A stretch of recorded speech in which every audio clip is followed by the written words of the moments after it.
దేవునికి మహిమ కలుగునుగాక. హల్లెలూయా. రెండు చేతులు దేవుని స్తుతులు చెల్లిద్దాము. హల్లెలూయా.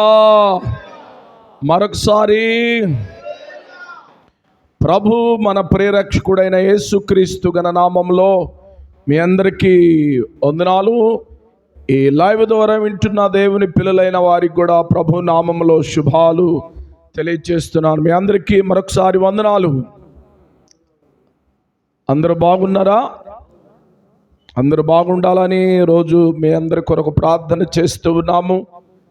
ప్రియా దేవుని బిడ్డలారా, ప్రచండమైన ఎండల్లో నుండి దేవుడు చల్లని వాతావరణాన్ని ఇచ్చి ఉన్నాడు. ఏది ఏమైనప్పటికీ దేవుని రాకడ సమీపముగా ఉన్నది కాబట్టి మనము ప్రభు రాకడకు సిద్ధం చేసుకోవలసిన అవసరత ఎంతైనా ఉన్నదని ప్రభు ప్రేమతో మీకు మనం చేస్తూ ఉన్నాను. మంచిది. సమయంలో దేవుని వాక్యాన్ని విందాం. ఇది నా అంశము మారు మనసుకు తగిన ఫలములు. మారు మనసుకు తగిన ఫలములు మన దగ్గర ఉన్నాయా లేవా? మనము ఈ దినపు వాక్యము ద్వారా పరిశీలన చేసుకొని పరీక్ష చేసుకొని అలాగా ఫలించే వారిగా ఉండాలని ప్రభువు ఆశ, కోరిక. ఆ దిశలో దేవుని వాక్యాన్ని ఈ ఉదయకాలం మనం ధ్యానం చేద్దాం. జాగ్రత్తగా ప్రశాంతంగా సెల్ ఫోన్లు ఉన్నవారు బంద్ చేయండి. దయచేసి సెల్ ఫోన్లు ఉన్నవారు బంద్ చేయండి. ప్రతి ఆదివారము ఆయా సభలలో మాట్లాడిన వాక్యము మరి మనకి యూట్యూబ్లో అనుకూలంగా ఉన్నది, ఫేస్బుక్లో దేవుని వాక్యము, అలానే యూట్యూబ్లో సెల్ ఫోన్లు ఉన్నవారందరూ చక్కగా లైక్ చేసి మీ ఫ్రెండ్స్కి, మీ యొక్క బంధువులకి ఆ వాక్యాన్ని పరిచయం చేయండి. దయచేసి అనేక మందికి తెలియచేసి వారిని కూడా ప్రభు చెంతకు ఆకర్షించే వారిగా మీరు మీ వంతు పని చేయాలని ప్రభు ప్రేమతో నేను మీకు మనవి చేస్తూ ఉన్నాను. జాగ్రత్తగా దేవుని వాక్యాన్ని విందాము. మనసు ఇక్కడ పెట్టండి, అటు ఇటు దిక్కులు చూడవద్దు. చక్కగా బైబిల్ ఉన్నవారు బైబిల్ తెరచి లేఖనాన్ని చూద్దాం. ఇది నా అంశము మరొకసారి గుర్తు చేస్తున్నాను. మారు మనసుకు తగిన ఫలములు. మారు మనసుకు తగిన ఫలములు. ఒక వ్యక్తి రక్షణ మారు మనస్సు పొంది బాప్తీసం తీసుకొని మరి ఆ విధమైన ఫలములు మనము ఫలిస్తున్నామా లేదా? కేవలం మారు మనస్సు బాప్తీసానికి మాత్రమే మనం పరిమితి అయ్యామా అని మనం పరీక్ష చేసుకోవాలి. చాలాసార్లు మారు మనస్సు పొంది బాప్తీసము తీసుకొని దేవుని బిడ్డను, దేవుని కుమార్తెను, కుమారుడని చెప్పుకుంటారు, కానీ వారి జీవితంలో ఫలములు ఉండవు. ఏమిటి ఆ ఫలములు? ఏమిటి చూద్దాం లేఖనముల నుండి.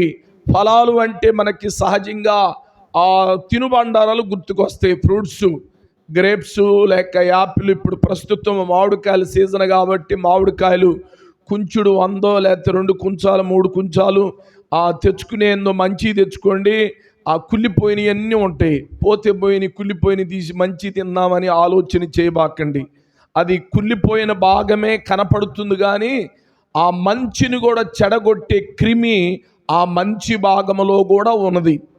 తినే కాయైనా మంచిదైనా ఒక కాయ తినండి, మంచిగా తెచ్చుకోండి. ఇళ్ళమ్మటి కొట్లు దగ్గర అమ్మేయి కొంచెం డ్యామేజ్ ఉన్నాయి, ప్రమాదకరమైనవి అమ్ముతూ ఉంటారు. 100కి ఎక్కువ వస్తాయి. మంచి కాయలు అనుకో 100కి 2, 3. ఇంకా మంచి కాయలు అయితే 100కు 1 వస్తుంది. మంచి బలమైంది, శ్రేష్టమైంది.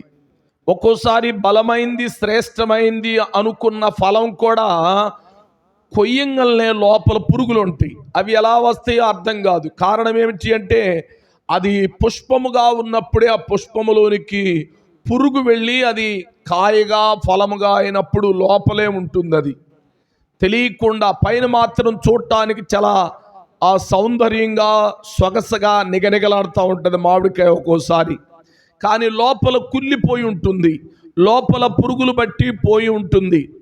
అలాంటి ఫలభరితమైన జీవితం మనం ఫలించకూడదు. మనము దేవునికి, సంఘానికి, సమాజానికి శ్రేష్టమైన ఫలములను ఇచ్చేవారిగా ఉండాలని ప్రభు కోరుకుంటున్నాడు.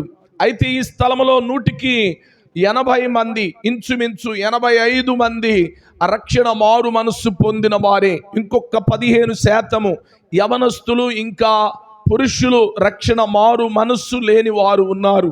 అయితే రక్షణ మారు మనస్సు పొందిన వారు ఏ ఫలములు ఫలిస్తున్నారు, ఎలా ఉన్నాయో చూద్దాం. లేఖనములో నుండి, పరిశుద్ధ గ్రంథము నుండి మత్తయి సువార్త 3వ అధ్యాయము 8వ వచనమును చదువుకుందాము. నేను చదువుతున్నాను, వినండి దయచేసి జాగ్రత్తగా.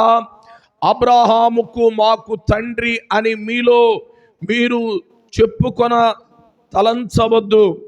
దేవుడు ఈ రాళ్ల వలన అబ్రహాము పిల్లలను పుట్టింపగలడు. మీతో చెప్పుచున్నాను. ఇప్పుడే గొడ్డలి చెట్టు వేరున ఉంచబడి ఉన్నది గనుక మంచి ఫలములు ఫలింపని ప్రతి చెట్టును నరకబడి అగ్నిలో వేయబడును.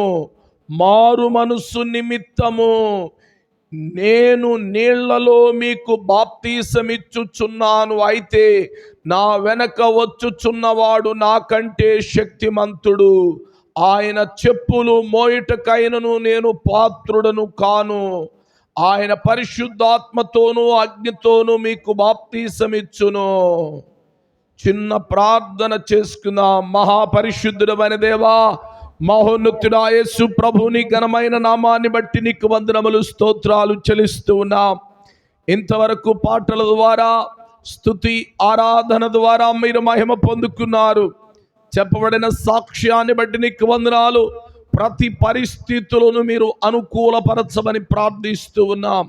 చదవబడిన లేఖనాన్ని దీవించి ఆశీర్వదించండి అయా ప్రభా. ఇక్కడ ఉన్న వారే కాదు, ఈ లైవ్ ద్వారా వింటున్న వారితో కూడా మీరు మాట్లాడండి అయా. మేము ఎలా ఫలించాలి మీరు వాక్యం ద్వారా మాకు నేర్పించమని ప్రార్థిస్తూ ఉన్నాం. ప్రతి విధమైన అంధకార దురాత్మ చీకటి శక్తులను, వినని ఆత్మ, తిరుగుబాటు చేయు ఆత్మ, నిద్రాత్మ, లోబడని ఆత్మ, తల వంచే ఆత్మ అయా ప్రభనైనా నీ యొక్క వాక్యానికి అవిధేయతగా పనిచేస్తున్న ప్రతి దయ్యపు దురాత్మ చీకటి శక్తులను యేసు అధికారము కలిగిన నామములో బంధిస్తూ ఉన్నాను. ఈ సన్నిధిని స్థలములో ఉంచి నీ నామానికి మహిమ పొందుకోమని త్వరగా వస్తున్న యేసు పరిశుద్ధ ఘన నామమును బట్టి అడిగి వేడుకొని ప్రార్థన చేస్తూ ఉన్నాము తండ్రి. ఆమేన్. అందరూ చెప్పండి గట్టిగా ఆమేనని. రెండు చేతులు దేవుని స్తుతులు చెల్లిద్దాము. మరొకసారి మంచిది. చదవబడిన లేఖనాన్ని మనం జ్ఞాపకం చేసుకుంటే, అబ్రహాము మాకు తండ్రి అని మీరు చెప్పుకొన తలంచవద్దు. అబ్రహాము విశ్వాసులకు తండ్రి. యూదులు, యేసు ప్రభు, ఇశ్రాయేలు ప్రజలైన వారు అబ్రహాము మా తండ్రి, అబ్రహాము మా తండ్రి అని చెప్పుకుంటున్నారట. కానీ అబ్రహాము మా తండ్రి అని చెప్పుకుంటున్నారు, కానీ అబ్రహాము లక్షణాలు ఏమీ వారి పిల్లలకు లేవు. అదే ఇక్కడ వ్రాయబడి ఉన్న మాట.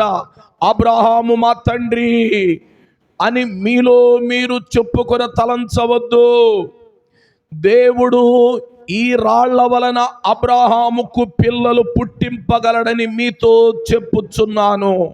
అబ్రహాము మా తండ్రి అని చెప్పేవాళ్ళు తండ్రి యొక్క ఇష్టము, తండ్రి యొక్క అభిష్ట, తండ్రి యొక్క ఆలోచనలు, తండ్రి యొక్క విధానములు ఖచ్చితంగా అబ్రహాము పిల్లల్లో ఉండాలి. కానీ ఇక్కడ వ్రాయబడిన రీతిని చూస్తే పేరుకు మాత్రం మేము అబ్రహాము సంతానము, అబ్రహాము మా తండ్రి అని చెప్పుకుంటున్నారు. కానీ అబ్రహాములో ఉన్న విశ్వాసము, అబ్రహాములో ఉన్న ప్రార్థన, అబ్రహాములో ఉన్న విధేయత, అబ్రహాము దేవునికి బలులు అర్పించే విధానము ఆయన ప్రజలైన ఆయన పిల్లలైన వారికి లేవు. అందుకే పరిశుద్ధాత్మ దేవుడు అంటున్నాడు, అబ్రహాము మా తండ్రి అని చెప్పుకుంటున్నారు, మీరు అలా అనవద్దు. ఎందుకు అంటే ఈ రాళ్ల వలన అబ్రహాముకు పిల్లలను పుట్టించగలడు, రాళ్ళ ద్వారా అబ్రహాముకు పిల్లలు పుట్టించగలడని వ్రాస్తూ అంటున్నాడు. పిల్లలు పుట్టింపగలడని మీతో చెప్పుచున్నాను. ఇప్పుడే గొడ్డలి చెట్ల వేరున ఉంచబడినది గనుక మంచి ఫలము ఫలింపని ప్రతి చెట్టును నరకబడి అగ్నిలో వేయబడును. దాని క్రింద రాయబడింది, మారు మనస్సు నిమిత్తమై మంచి ఫలములు ఫలించాలి. ఆ క్రిందున్న భాగాన్ని పైనున్న భాగాన్ని రెండు కలుపుకోండి.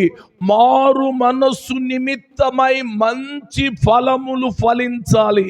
ఫలించకపోతే ఇప్పుడే గొడ్డలి చెట్టు వేరున ఉంచబడిందట. అబ్రహాము సంతానమని చెప్పుకుంటున్న నీవు నేను మనము ఖచ్చితంగా మారు మనస్సు పొంది బాప్తీసము తీసుకున్న దేవుని పిల్లలైన వారు ఎక్కడ ఉన్నా, ఏ స్థలములో ఉన్నా, ఈ లైవ్ ద్వారా దేవుని వాక్యాన్ని వింటూ 20, 30, 40 సంవత్సరాలు మేము యేసు ప్రభువుని చెప్పుకుంటున్న వారలారా, అయితే దేవుని కొరకు మీరు ఫలములు ఫలించేరా? ఇంకా ఫలములు ఫలించక దేవుడు అంటున్నాడు, చెట్టు వేరున గొడ్డలి ఉంచబడింది. మంచి ఫలము ఫలించని ప్రతి చెట్టును నరికి వేస్తాడట. ఈ ఉదయకాలము నరికే చెట్టుల్లో నీవు ఉండకూడదు అని మనం చేస్తున్నాను. మరి ఏం చేయాలా? మారు మనస్సుకు తగిన ఫలము ఫలించుదువుగాక. నాతో ఏకీభవించండి. ఆమెన్ చెప్పండి. ఆమెన్ చెప్పండి. ఆమెన్ చెప్పండి. ఆమెన్ చెప్పండి. మరొకసారి రెండు చేతులు దేవుని స్తుతులు చెల్లిద్దాము. లైవ్ లో వింటున్నారు దేవుని వాక్యాన్ని. మీరు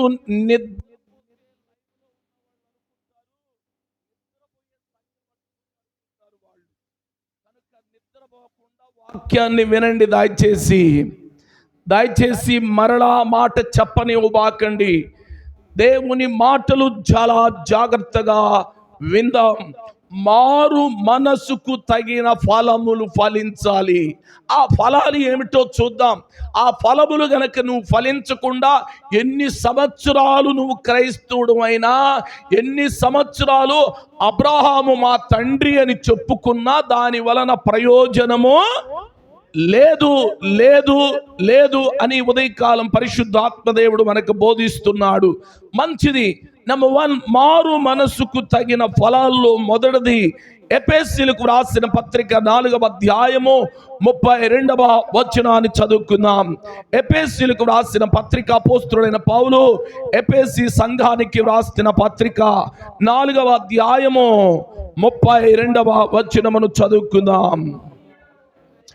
ఒకని ఎడల ఒకడు దయ కలిగి కరుణా హృదయులై క్రీస్తు నందు దేవుడు మిమ్మును క్షమించిన ప్రకారము మీరు ఒకనిని ఒకడు క్షమించుడి.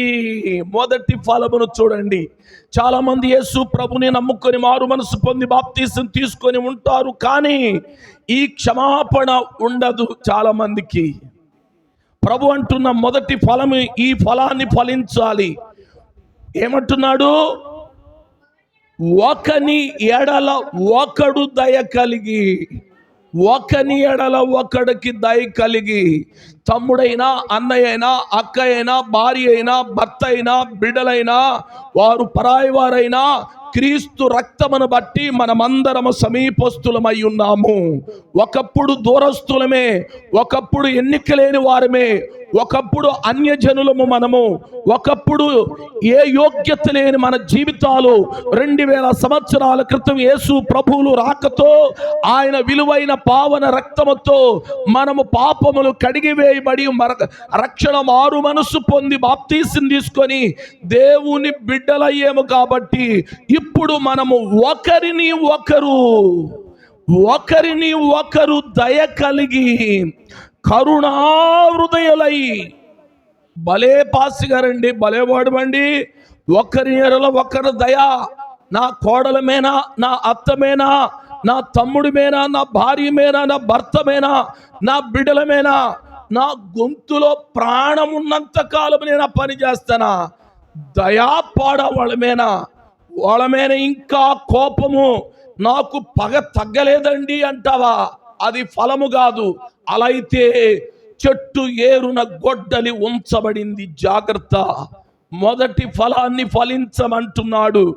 ఏమిటి? దేవుడు మిమ్మును క్షమించిన ప్రకారము మీరును ఒకరిని ఒకరు క్షమించుకోవాలట. క్షమాపణ చాలా విలువైనది. చాలా మందికి క్షమాపణ చాలా చులకనగా ఉంటుంది. కానీ క్షమాపణ లేకపోతే ఈ సంఘము నిలబడదు, ఈ సంఘ పరిచర్య ఉండదు. క్షమాపణ లేకుండా లోకము శరీరములో పనిచేస్తుంటే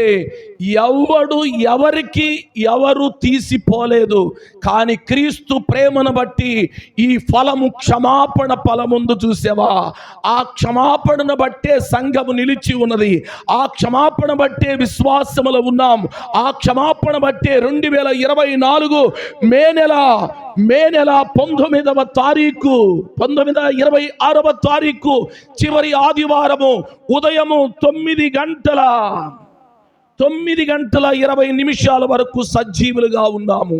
ఇంకా ఒకవేళ దేవుడు నిన్ను ఉంచి ఉన్నాడంటే, నీ భార్యో, నీ భర్తో, నీ సేవకుడి ఎడలో, నీ సేవకురాలి ఎడలో, నీ విశ్వాసులతోటి సహోదరుల ఎడల నీకు క్షమాపణ లేకపోతే ఆ ఫలాన్ని ఫలించు నిశ్చయముగా.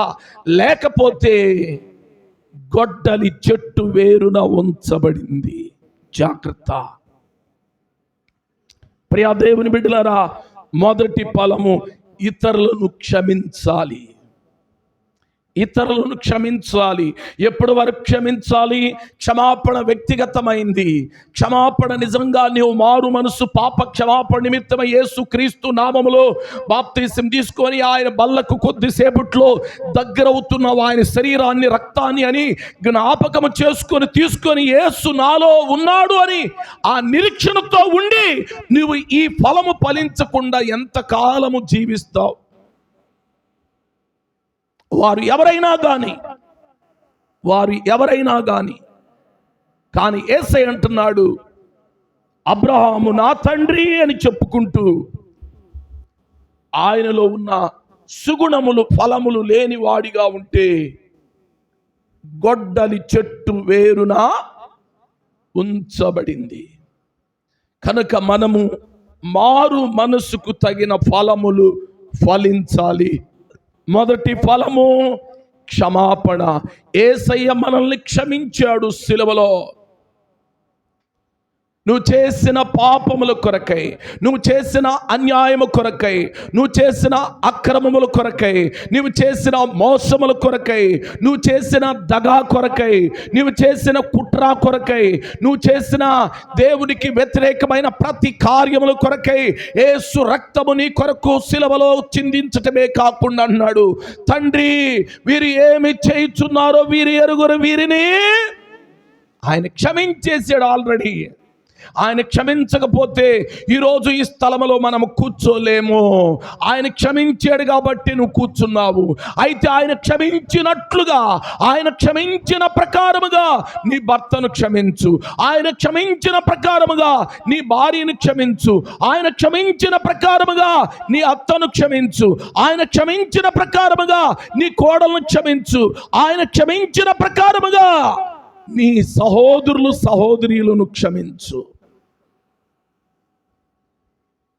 నీకు తెలియదులే పాస్టర్ గారండి, అయ్యగారు నీకు తెలియదులే, అది అన్న మాట, వాడన్న మాట గుణపాలై గుచ్చుకుంటున్నాయి. వాడిని క్షమించటమా? బొంతులో ప్రాణం ఉన్నంత వరకు వాడిని క్షమించటం నా వల్ల కాదు. దేవుడు ఏం చేసినా నేను భరిస్తాను. ఏం చేసిన భరించేది ఏంది? నరికి పడేస్తాడు. ఏమి ఉండవు ఇంక నీవు ఆ తర్వాత ఎక్కడుంటో తెలుసా? నరికి వేయబడిన చెట్టు. యోహాను సువార్త 15వ అధ్యాయములోనికి వెళ్ళండి దయచేసి. యోహాను సువార్త 15వ అధ్యాయములోనికి రండి దయచేసి. ఎక్కడ ఉంటుంది నరికి వేయబడిన తీగలు? 2వ వచనము, ఫలించు ప్రతి తీగ మరి ఎక్కువగా ఫలించాలని, ఆ ఫలింపవలని దానిలోని పనికి రాని తీగలు తీసివేయును. నేను మీతో చెప్పిన మాటలను బట్టి మీరిప్పుడు అపవిత్రులై ఉన్నారు. నా యందు నిలిచి ఉండుడి, మీ యందు నేను నిలిచి ఉందును. తీగ ద్రాక్షవల్లిలో నిలిచి ఉంటేనే గాని తనంతట తానే ఎలాగు ఫలింపదో అలాగే నాయందు నిలిచి ఉంటేనే గాని మీరును ఫలింపరు. ద్రాక్షవల్లిని నేను, తీగలు మీరు. ఎవడు నాయందు నిలిచి ఉండునో, నేను ఎవని యందు నిలిచి ఉందునో వాడు బహుగా ఫలించును. నాకు వేరుగా ఉండి మీరేమీ చేయలేరు. ఎవడైనను నా యందు నిలిచి ఉండని ఎడల వాడు తీగ వలె బయట పారవేయబడి ఎండిపోవును. మనుష్యులు అట్టి వాటిని పోగు చేసి అగ్నిలో పారవేస్తారు. నీకు సింపుల్గా ఉండొచ్చు, వాడికి క్షమించేది ఏందండి, నేనే వాడిని క్షమించట్లేదు, వాడెంత వాడి బిసాదెంత అంటావేమో, కానీ నిన్ను నరికి మనుష్యులు త్రొక్కుతారట. అంటే దాని అర్థము నీ ఆలోచనలు, నీ ఉద్దేశములు, నీ జీవితం బాహ్య ప్రపంచంలో గొప్పవాడిగా నువ్వు ఉండవచ్చేమో కానీ నీ పరిస్థితులు మనుషులు త్రొక్కివేస్తారు. నీ ఆలోచనలు, నీ విధానం, ఈడంట్రా, ఈమంట్రా, వాడంట్రా అని త్రొక్కివేసి అవి చివరకు ఏరి అగ్నిగుండములో వేస్తారు. దేవుని వాక్యములో వ్రాయబడింది, అగ్ని ఆరదు, పురుగు చావదు, జాగ్రత్త. గొడ్డలి చెట్టు వేరున ఉంచబడింది. మారు మనసుకు తగిన ఫలములు ఫలించాలి. నెంబర్ 1, మనము క్షమించాలి. అందరు చెప్పండి, ఏం చేయాలా? మొదటి ఫలము క్షమించాలి. చాలా మంది కక్షతో ఉంటారండి, కొంతమంది క్రోధముతో ఉంటారు, కొంతమంది అసూయతో ఉంటారు. అలాగా యేసయ్య గోడు ఉంటే నా గతి ఏమవునో కదా. ఆయన సిలువలో ఎర్రటి ఎండలో నాగళ్ళ చాలవలే వీపు దున్నబడినప్పటికీ, కొరడాలతో కొట్టబడినప్పటికీ, మేకులు కొట్టబడినప్పటికీ, ప్రక్కలో బళ్ళెము పోటు పొడవబడినప్పటికీ, తలలో ముళ్ళ కిరీటం పెట్టబడి మొద్దు కర్రతో కొట్టి రక్తముతో నిండిన వాడై, రక్తముతో తడిసిన వాడై ఉండి, దేహమంతా ఎక్కడ పచ్చి పుళ్ళు గాయములతో నింపబడిన వాడై ఉండి, నీ కొరకు నా కొరకు ఉమ్మి వేయబడిన వాడై ఉండి, నీ కొరకు నా కొరకు గడ్డము పెరకబడిన వాడై ఉండి, ఆయన సిలువలో ఎర్రటి ఎండలో పలుకుతున్న మాట, తండ్రి వీరు ఏమి చేయుచున్నారో వీరు ఎరుగరు వీరిని. ఇది మొదటి ఫలము. మారు మనస్సు పొంది బాప్తిసము తీసుకొని బల్లలో చెయ్యి వేయబోతున్న సహోదరి, సహోదరుడా, యేసయ్య నిన్ను క్షమించిన ప్రకారము మీరును ఒకరిని ఒకరు ఏం చేయాలా? చెప్పాలి. ఒకరిని ఒకరు. కుదరదండి, నా వల్ల కావటం లేదండి అంటావా? అయితే చెట్టు వేరున ఏముంచబడింది? గొడ్డలి అనగా తీర్పుకు సాదృశ్యం. జాగ్రత్త. దేవుడు నిన్ను తీర్పులో పెట్టినప్పుడు నీవు తట్టుకోలేవు ఆయన తీర్పుకి. కనుక మొదటి ఫలము క్షమాపణ. ఖచ్చితంగా ప్రభు సన్నిధిలో క్షమాపణ వేడుకో. ఓసారి పిలుపుని గురించి చెప్పాను కదా, దేవుడు అర్ధరాత్రి 1:30కి పరిశుద్ధాత్మ దేవుడు తాకాడు. 1:30కి ఫోన్ చేసి ఏడుస్తున్నాడు, గుక్కబట్టి ఏడుస్తున్నాడు. సహోదరుడా పిలుపు ఏంటంటే ఏం చెప్పట్లా ఏడుస్తున్నాడు. కారణం ఏమిటో తెలుసా? ఆత్మలోనికి వచ్చేసాడు. దేవుని ఆత్మ తన మీదకి దిగింది. సందకాడు 6 గంటల నుండి ఉపవాసం ఉండి ప్రార్థన చేస్తున్నాడట. ప్రభువా నన్ను తాకు, నన్ను తాకయ్యా, నన్ను అభిషేకించు, నాలో ఉన్న మస్టు, నాలో ఉన్న మలినములు తీసివేయని ప్రార్థన చేస్తున్నాడు. అప్పటి వరకు ఆచారంగా ఉన్నాడు, అప్పటి వరకు అలవాటుగా ఉన్నాడు, అప్పటి వరకు నామకార్థంగా ఉన్నాడు.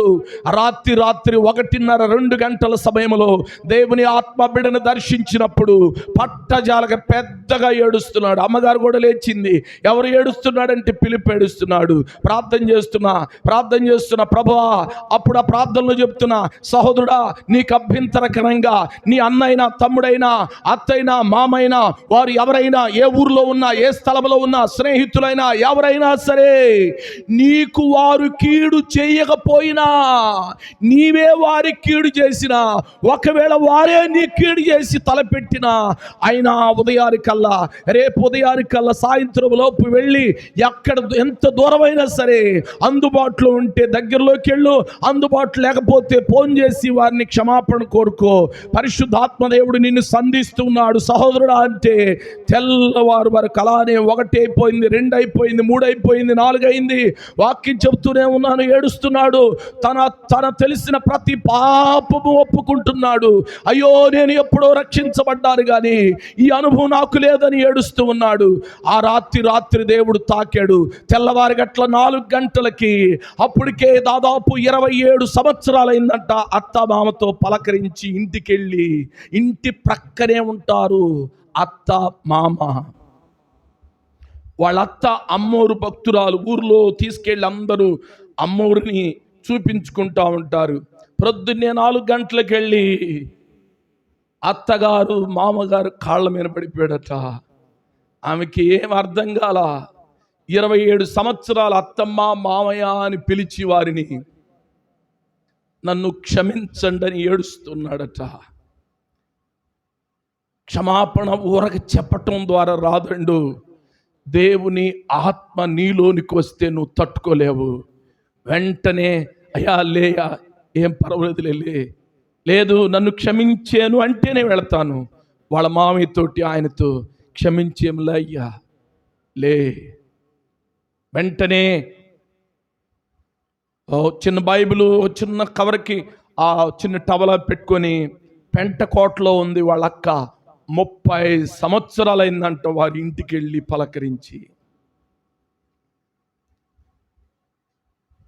సాయంత్రానికి చేరుకున్నాడు. చీకట పడిపోయింది. వాళ్ళ అక్క చూసి ఎదురు, ఈడేంటి వస్తున్నాడు, దేనికి వస్తున్నాడో, ఏమైనా తగువ పెట్టుకోవటానికి వస్తున్నాడో ఏమో అనుకున్నదట. పోయి అక్క కాళ్ళ మీద పడిపోయాడు. అక్క నన్ను క్షమించు. 30 సంవత్సరాలు కనీసం ఎలా ఉన్నారో ఫోన్ చేయలేదు, మిమ్మల్ని పలకరించలేదు, ఇంటికి రాలేదక్క, నన్ను క్షమించక్క. ఒరే లేరా మనలో క్షమాపణ ఏంటారు లేరా అంటుందంట. లేదు నన్ను క్షమించారని చెప్తే బావగారు ఎక్కడ లోపల నిద్రపోతున్నాడు, పోయి కాళ్ళ మీద పడ్డాడట. బావగారు నన్ను క్షమించండి. నిజాన్ని చేసింది తను కాదు కానీ వాళ్ళే తనకి ఇబ్బంది కలిగించిన పరిస్థితులు. కానీ దేవుని ఆత్మ అలా ఉండదు. ఇబ్బంది కలిగించిన వారినైనా ఇబ్బంది కలిగించని వారినైనా వరుస పెట్టాడు. ఊర్లో 7 రోజులు తిరిగాడు. 7 రోజులు స్నేహితులు, ఆయన బోటు వ్యాపారం చేసేటప్పుడు ఉన్న వాళ్ళు, ఆ ఒడిదుడుకులుగా తొందరపాటు మాట్లాడిన వాళ్ళందరిని, ఊర్లో ఉన్న వాళ్ళందరిని క్షమాపణ అడిగిపోయాడు. ఎక్కడెక్కడ ఉన్న వాళ్ళకి, దూరంగా ఉన్న వాళ్ళకి ఫోన్లు చేసి క్షమాపణ. ఇది దేవుని ఆత్మ. నా ప్రియ దేవుని బిడ్డలారా, ఏమన్నాడు? మారు మనస్సుకు తగిన ఫలములు ఫలించకపోతే నువ్వు నా తండ్రి అబ్రహామని పిలుచుకుంటాం వ్యర్థమే. మారు మనస్సుకు తగిన మొదటి ఫలం ఏమిటో తెలుసా? క్షమాపణ.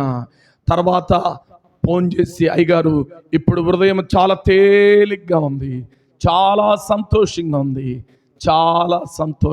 ఉంది, చాలా అప్పులు ఉన్నాయి కానీ పైన పెద్ద ఆయనే చూసుకుంటాడు ఈ అప్పులన్నీ.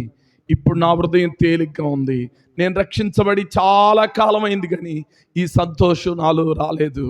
ఇప్పుడు నా హృదయం తేలిగ్గా ఉంది, నేను చాలా బాగున్నాను. అప్పులు వాళ్ళు వచ్చి ఎంత పీకినా, ఎవరు ఏం మాట్లాడినా, అమ్మా ఒక 10 రోజుల్లో, ఒక నెల రోజులు ఇస్తానమ్మా, ఒకవేళ ఆలస్యంగా నువ్వు ఒకవేళ అనుకుంటే నన్ను క్షమించమ్మా. వాళ్ళతో చక్కని సమాధానంతో వారిని పంపించి వేస్తున్నాడు. కారణం ఏంటో తెలుసా? ఒకవేళ అంత బాకీలు ఉన్నవారు కూడా, విచిత్రం ఏంటో తెలుసా? ఆ చోడుపిల్లిపేటలో ఇంచుమించు 20-25 లక్షల రూపాయలు తనకి డబ్బులు ఇవ్వాల్సిన వాళ్ళు ఉన్నారు. వాళ్ళని అడగటంలో పోయి డబ్బులు ఇచ్చేవాళ్ళు తనకి అప్పుగా ఉన్న వాళ్ళని అడుగుతుంటే వాళ్ళకి సముదాయించి చెబుతున్నాడు. అదే యేసయ్య ప్రేమ అంటే. దేవునికి మహిమ కలుగును గాక. నా ప్రియ దేవుని బిడ్డలారా, ఇతరుల్ని క్షమించే మనస్సు నీలోనికి ఎప్పుడు వస్తుందంటే ఊరిక చెప్పటం వల్ల రాదు, కానీ దేవుని ఆత్మ వశుడు అయినప్పుడు తప్పనిసరిగా యేసయ్య మనస్సు నీవు కలిగి ఉందుగాక. నెంబర్ వన్ క్షమాపణ కలిగి ఉండాలి ఇతరుల పట్ల. రెండవది, పరిశుద్ధ గ్రంథము నుండి యోహాను మొదటి పత్రిక 1వ అధ్యాయము 9వ వచనం మనం చదువుకుందాం. యోహాను మొదటి పత్రిక 1వ అధ్యాయము 9వ వచనం మనం చదువుకుందాము.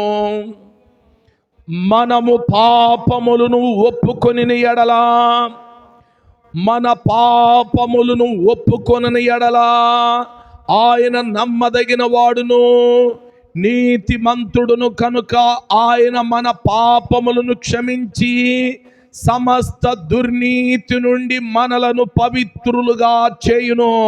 గట్టిగా చప్పలు కొట్టి దేవుని మహిమ పరుద్దాము. గట్టిగా కొడదాము, గట్టిగా దేవుని మహిమ పరుద్దాము. ప్రియా దేవుని బిడ్డలారా, రెండవ ఫలము పాపములు ఒప్పుకోవాలి. పాపములు ఒప్పుకోవాలి. ఇక్కడ కూర్చున్న నేనైనా నువ్వైనా అందరూ నీతిమంతులు ఎవరు లేరు. వాక్యాన్ని బట్టి రోమాపత్రికలు వ్రాయబడిన మాట, ఓ నీతిమంతుడును ఒక్కడు లేడు, అందరూ పాపము చేసి దేవుడు అనుగ్రహించు మహిమను పొందలేకపోతున్నాం. నువ్వేదో నీతిమంతుడు అని ఇతరులను ఏలు పెట్టి చూపించక్కర్లా. అందరూ చూపులు, తలంపులు, యోచన, నడకలు, క్రియలు, ఆలోచనలు ఏదొక రీతిగా పాపములో ఉన్నవాడే ఆకాశం క్రింద ఉన్న ప్రతి మానవుడు. వాడు ఋషి అయినా, వాడు పుణ్య పురుషుడైనా, ప్రజలకి మహానుభావుడని అనిపించుకున్న వాడిలో కూడా పాపం ఉంటుంది. అందుకే అన్నాడు, నాలో పాపము ఉన్నదని ఎవడైనను స్థాపించగలడా అన్నాడు. ఆయన ఒక్కడే పాపము లేనివాడు, ఆయనే పరిశుద్ధుడు, ఆయనే దేవుడు, ఆయనే ప్రభువు, ఆయనే సృష్టికర్త. ప్రభు అయిన యేసు క్రీస్తు వారు ఒక్కడలో ఏమి లేదు, పాపము లేదు.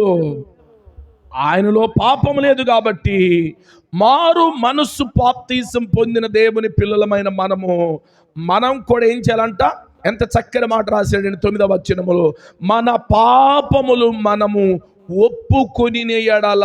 ప్రతి బలహీనతలు, ఏదో బలహీనత మనుషుల్లో, ఎప్పుడో ఒకసారి బలహీనతలు, ఏదో ఒక బలహీనతలు, ఏదో ఒక ఆలోచనలో, భార్యను బట్టో, భర్తను బట్టో, బిడ్డలను బట్టో, కుటుంబాన్ని బట్టో ఏదో ఒక బలహీనతలు, వెంటనే ప్రభు సన్నిధిలో మనల్ని మనం ఒప్పుకోవాలి. ప్రభువా, ఈరోజు నేను తొందరపడ్డాను మాటల్లో, ఈరోజు నేను తొందరపడ్డాను నా ఆలోచనలో, ఈరోజు తొందరపడ్డాను నా నిర్ణయంలో, అయ్యా నన్ను క్షమించని ప్రభు పాదాల దగ్గర క్షమాపణ పొందుకొని క్రీస్తు రక్తముతో మనము శుద్ధీకరింప చేయబడి ఎప్పటికప్పుడు శుద్ధి చేసుకుంటూ ఎప్పటికప్పుడు ఒప్పుకుంటూ ఉండాలి. ధూళి పడుతుంది, దుమ్ము పడుతుంది, బయటికి వెళ్ళొస్తే రాంగల్నే కాళ్ళు చేతులు కడుక్కున్నట్లుగా మనము ప్రభు సన్నిధిలో వెంటనే వెళ్ళి, ప్రభా ఈ దినము నా చూపులు, తలంపులు, యోచన, నడకలు, క్రియలు, ఆలోచనలు ఎక్కడైనా నీకు అవిధేయురాలుగా ప్రవర్తించి ఉంటే దయతో నన్ను క్షమించు అని మన పాపములను ఒప్పుకోవాలి. ఇది రెండవ ఫలము. నేను పాపం లేదండి అని చెప్పడానికి నీ దగ్గర కానీ నా దగ్గర కానీ ధైర్యం లేదు. ఎందుకంటే అందరూ పాపము చేసి ఉన్నాము. కానీ యేసయ్య ఒక్కడే ధైర్యంగా చెప్పాడు, ఏమని? నాలో పాపం ఉన్నదని ఎవడైనను స్థాపించగలడా అన్నాడు. కానీ అదే పాపములో ఉన్న అపోస్తలుడైన పౌలు క్రీస్తు రక్తముతో కడగబడి తన్ను తాను సరి చేసుకున్న వాడై ఉండి ఏమన్నాడు? నేను క్రీస్తును పోలి నడుచుకున్నాను, మీరు నన్ను పోలి. ఏ అనుభవంలోనికి వచ్చాడు? సమస్తం ప్రభు సన్నిధిలో ప్రాయశ్చిత్తార్థమై దేవుని స్వారూప్యంలోకి వచ్చాడు. కాబట్టి అందుకే రోమాపత్రిక 12వ అధ్యాయం 1వ వచనము, కాబట్టి సహోదరులారా పరిశుద్ధమును దేవునికి అనుకూలమును అంటూ కింద రాస్తున్న మాట చదవండి దయచేసి. 12వ అధ్యాయం 1వ వచనము, రోమీయులకు రాసిన పత్రిక. కాబట్టి సహోదరులారా పరిశుద్ధమును దేవునికి అనుకూలమైన సజీవ యాగముగా మన శరీరములను ఆయనకు సమర్పించుడి. దేవుని వాత్సల్యమును బట్టి మిమ్ములను బ్రతిమలాడుకుంటున్నాను. ఈ లోక మర్యాదలను అనుసరింపక ఒక్కోసారి లోక మర్యాదలను అనుసరించడానికి లోకములో ఉన్న జట్టులు, లోకములో ఉన్న స్నేహితులు, లోకములో ఉన్న వారు ఏమన్నా అనుకుంటారేమోనని వాళ్ళ మర్యాదలను అనుసరిస్తున్న సమయంలో వెంటనే దేవుని ఆత్మని గుర్తుకొస్తే అయ్యో ఫలము ఫలించలేదు ఈరోజు అని ప్రభు సన్నిధిలో మన పాపములు ఒప్పుకోవాలి. అయ్యా ఈరోజు నీ ఆలోచనలు నేను తీసుకోకుండా స్నేహితుల ఆలోచన, బంధువుల ఆలోచన, ఈ లోకములో ఉన్న మర్యాద చొప్పున నేను నడుచుకున్నానని నిన్ను నీవేం చేయాలంట? లోక మర్యాదను అనుసరింపక ఉత్తమమును అనుకూలమును దేవుని చిత్తమేదో అది, ఇంకా మీ మనస్సు మారి నూతన మగుట వలన రూపాంతరము చెందుడి. హల్లెలూయా. రెండవ ఫలము, ఎప్పటికప్పుడు మన పాపములు ప్రభు సన్నిధిలో ఒప్పుకోవాలి. అందుకే చాలా స్పష్టంగా రాస్తున్నాడు, మన పాపములను మనము ఒప్పుకొని ఎడల ఆయన నమ్మదగిన వాడును నీతిమంతుడు కనుక ఆయన మన పాపములను క్షమించి సమస్త దుర్నీతి నుండి మనలను పవిత్రులుగా చేస్తాడు. మనం భోజనం చేసినప్పుడు ప్లేట్ కడుక్కున్నప్పుడు చేతులు కడుక్కున్నట్లుగా ప్రభు సన్నిధిలో ఏ దుమ్మైనా ఏ ధూళైనా మన మనస్సులో, మన ఆలోచనలో, మన తలంపుల్లోనికి వస్తే వాటిని వాక్యము ద్వారా, యేసు రక్తము ద్వారా, ప్రార్థన ద్వారా మనం శుద్ధీకరించబడాలి. రెండు చేతులు దేవుని స్తుతులు చెల్లిద్దాము బిగ్గరగా. ఎప్పటికప్పుడు శుద్ధులు అవుతూ ఉండాలి. అలా శుద్ధులు అవుతూ ఉండాలని చెప్పిన దాన్ని బట్టి ఇప్పుడు పాపం చేసి మళ్ళా ప్రభు నన్ను క్షమించ అంటం కాదు. ఏదైనా చేయబడిన పాపములు కాక క్రొత్తవి స్వాభావికంగా కానీ తెలుసో తెలియక చేసే పరిస్థితులను ఒప్పుకోవాలి. కానీ నువ్వు తెలిసి కూడా పాపము చేస్తూ ప్రభు నన్ను క్షమించయ్యా అని మళ్ళా రేపు పాపం చేసి ప్రభు నన్ను క్షమించంటే చెట్టు వేరున గొడ్డలి జాగ్రత్త. అలా వాడుక అలవాటు చేసుకోబాక. తెలుసో తెలియకో వాటిని బట్టి ఒప్పుకోమంటున్నాడు, అంతేగాని తెలిసి చేసిన వాటిని బట్టి కాదు. మూడవ ఫలం ఏమిటో చూద్దాం. మారు మనసుకు తగిన ఫలములు. అపోస్తుల కార్యములు 8వ అధ్యాయము 28వ వచనమును చదువుకుందాం. జాగ్రత్తగా దేవుని వాక్యాన్ని విందాం కొద్ది నిమిషాలు ఈ ఉదయ కాలము. అపోస్తుల కార్యములు 8వ అధ్యాయము 28వ వచనము చదువుకుందాం. ఏమిటి? అతడు తిరిగి వెళ్ళుచు తన రథము మీద కూర్చుండి ప్రవక్త అయిన యెషయా గ్రంథము చదువుచుండెను. హల్లెలూయా. ఎవరైనా కందాకి రాణి క్రింద మంత్రిగా ఉన్నాడు. ఈయన ఐథియోపియా దేశానికి ఆర్థిక శాఖ మంత్రి. ఐథియోపియా దేశానికి ఆర్థిక శాఖ మంత్రి, కందాకి రాణి క్రింద ఆర్థిక శాఖ మంత్రిగా రాజ్యములో ఆ దేశములో ఉన్నాడు. అయితే కందాకి రాణి పర్మిషన్ తీసుకొని, అమ్మా నేను ఇజ్రాయేలు దేశము యెరూషలేము వెళ్ళి నా దేవుణ్ణి ఆరాధించుకొని వస్తాను అని పర్మిషన్ తీసుకోవడానికి వెళ్ళినప్పుడు ఆమె ఏమంది? ఈ దేశంలో చాలా చాలా దేవుళ్ళు దేవతలు అనబడిన వారు ఉన్నారు కదా, ఎందుకు అంత దూరం వెళ్ళేది అన్నది. కాదు నేను యెరూషలేముకి వెళ్ళాలి, నా దేవుణ్ణి ఆరాధించాలి, నా దేవుణ్ణి పూజించాలి, నా దేవునికి నా మొక్కుబడులు చెల్లించాలి అని సెలవు తీసుకొని రథమును ఎక్కి ఆ రథ సారథిని, ఇతడు ఆర్థిక శాఖ మంత్రి కాబట్టి ఇతనికి గన్మ్యాన్లు 2 ఉన్నారు. చక్కగా రథం బయలుదేరింది. ఐథియోపియా దేశం నుండి యెరూషలేమునకు 3 దేశాలు, మధ్యలో గాజా అనే దేశం ఉన్నది, మరొక దేశం ఉన్నది. ఆ తర్వాత యెరూషలేమునకు వచ్చేలేకే యెరూషలేము రథము దిగి యెరూషలేము దేవాలయంలోనికి వస్తూ ఉండేలోపు ఆ దేవాలయం బయట ప్రాంగణములో ఒక పెద్ద చార్టు రాసి ఉంది. ఏమని? కుష్ఠరోగులైనను, ఆ మచ్చలు ఉన్న వారైనను, వృషములు నలిగిన వారైనను, నపంసకులైనను, చాలా లిస్ట్ రాసింది. వీటిలో ఉన్నవారు దేవాలయములోనికి వెళ్ళకూడదు, అపవిత్రమవుతుందని వ్రాయబడింది. అయితే కందాకి రాణి క్రింద మంత్రే గాని, ఆర్థిక శాఖ మంత్రే గాని, ఇతడు నపంసకుడు. జాగ్రత్తగా వాక్యాన్ని విందాం. అక్కడ రాయబడింది ఆ కాలములో ఒకవేళ ఆ మాటను మీరి లోపలకు వస్తే శాపగ్రస్తులు అవుతారు. మనుషులు చూడకపోవచ్చు నపంసకత్వాన్ని, కానీ దేవుడు చూస్తున్నాడు. అది చట్టము, ధర్మశాస్త్రములో వ్రాయబడి ఉంది. బొల్లున్నవారు కానీ, మచ్చలున్నవారు కానీ, కుష్ఠరోగులు కానీ, కుంటివారు కానీ, గుడ్డివారు కానీ యెరూషలేము బయటే ఉండాలి కానీ మందిరములోనికి రాకూడదు.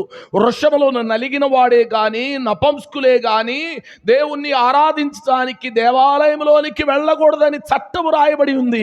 ఆ చట్టాన్ని చదువుకున్నాడు. అయ్యో నేను నపంసకుడినే, లోపలికి వెళితే దేవుని ఉగ్రత, దేవుని శాపం నా మీదకి వస్తుంది ఏమోనని దేవాలయం బయటే ఉండి యెహోవాకు నమస్కారం చేసుకొని వేదనతో, దుఃఖముతో, అయ్యో చట్టము నపంసకులు లోపలికి రాకూడదు, దేవుణ్ణి ఆరాధించకూడదని ఉన్నది కదా అని వేదనతో, వ్యాకులతతో తిరిగి రథం ఎక్కి రథసారథిని పోనివ్వన్నాడు. యెరూషలేము దాటాడు, మరొక దేశం దాటాడు, గాజా అరణ్యములోనికి వచ్చాడు. అక్కడ నుండి యెరూషలేము దేవాలయం దగ్గర నుండి రథం ఎక్కి మనవాడు చేస్తున్న పని ఏమిటో తెలుసా? ఏం చేయాల? సహజంగా అయ్యో నేను ఐథియోపియా దేశం నుండి యెరూషలేము వచ్చాను, 3 దేశాలు దాటుకుంటా నా దేవుణ్ణి స్తుతించాలని, ఆరాధించాలని, సేవించాలని, పూజించాలి, నా మొక్కుబడులు చెల్లించాలని వస్తే దేవుని యొక్క ధర్మశాస్త్రం ఇలా ఉందే అని చాలా వేదనతో, దుఃఖంతో, మనోవిచారంగా కూర్చొని వెళ్ళవలసిన వాడై ఉండి ఆ రథము ఎక్కి రథము బయలుదేరుతున్న సమయంలో ఇతడు చేస్తున్న పని ఏమిటో తెలుసా? అతడు తిరిగి వెళ్ళొచ్చు తన రథము మీద కూర్చుండి ప్రవక్త అయిన యెషయా గ్రంథము చదువుచుండెను. హల్లెలూయా. బాధలో ఉన్నప్పుడు, కష్టములో ఉన్నప్పుడు, సమస్యలో ఉన్నప్పుడు, వారు ఎవరో ఏదో అన్నారన్నప్పుడు, వారు ఎవరో ఏదో చెప్పారన్నప్పుడు, నీకు బాధ కలిగినప్పుడు నువ్వు చేయవలసిన పని ఏమిటో తెలుసా? మారు మనసుకు తగిన ఫలములో 3వ ఫలము వాక్యము కొరకు ఆశ కలిగి ఉండుట.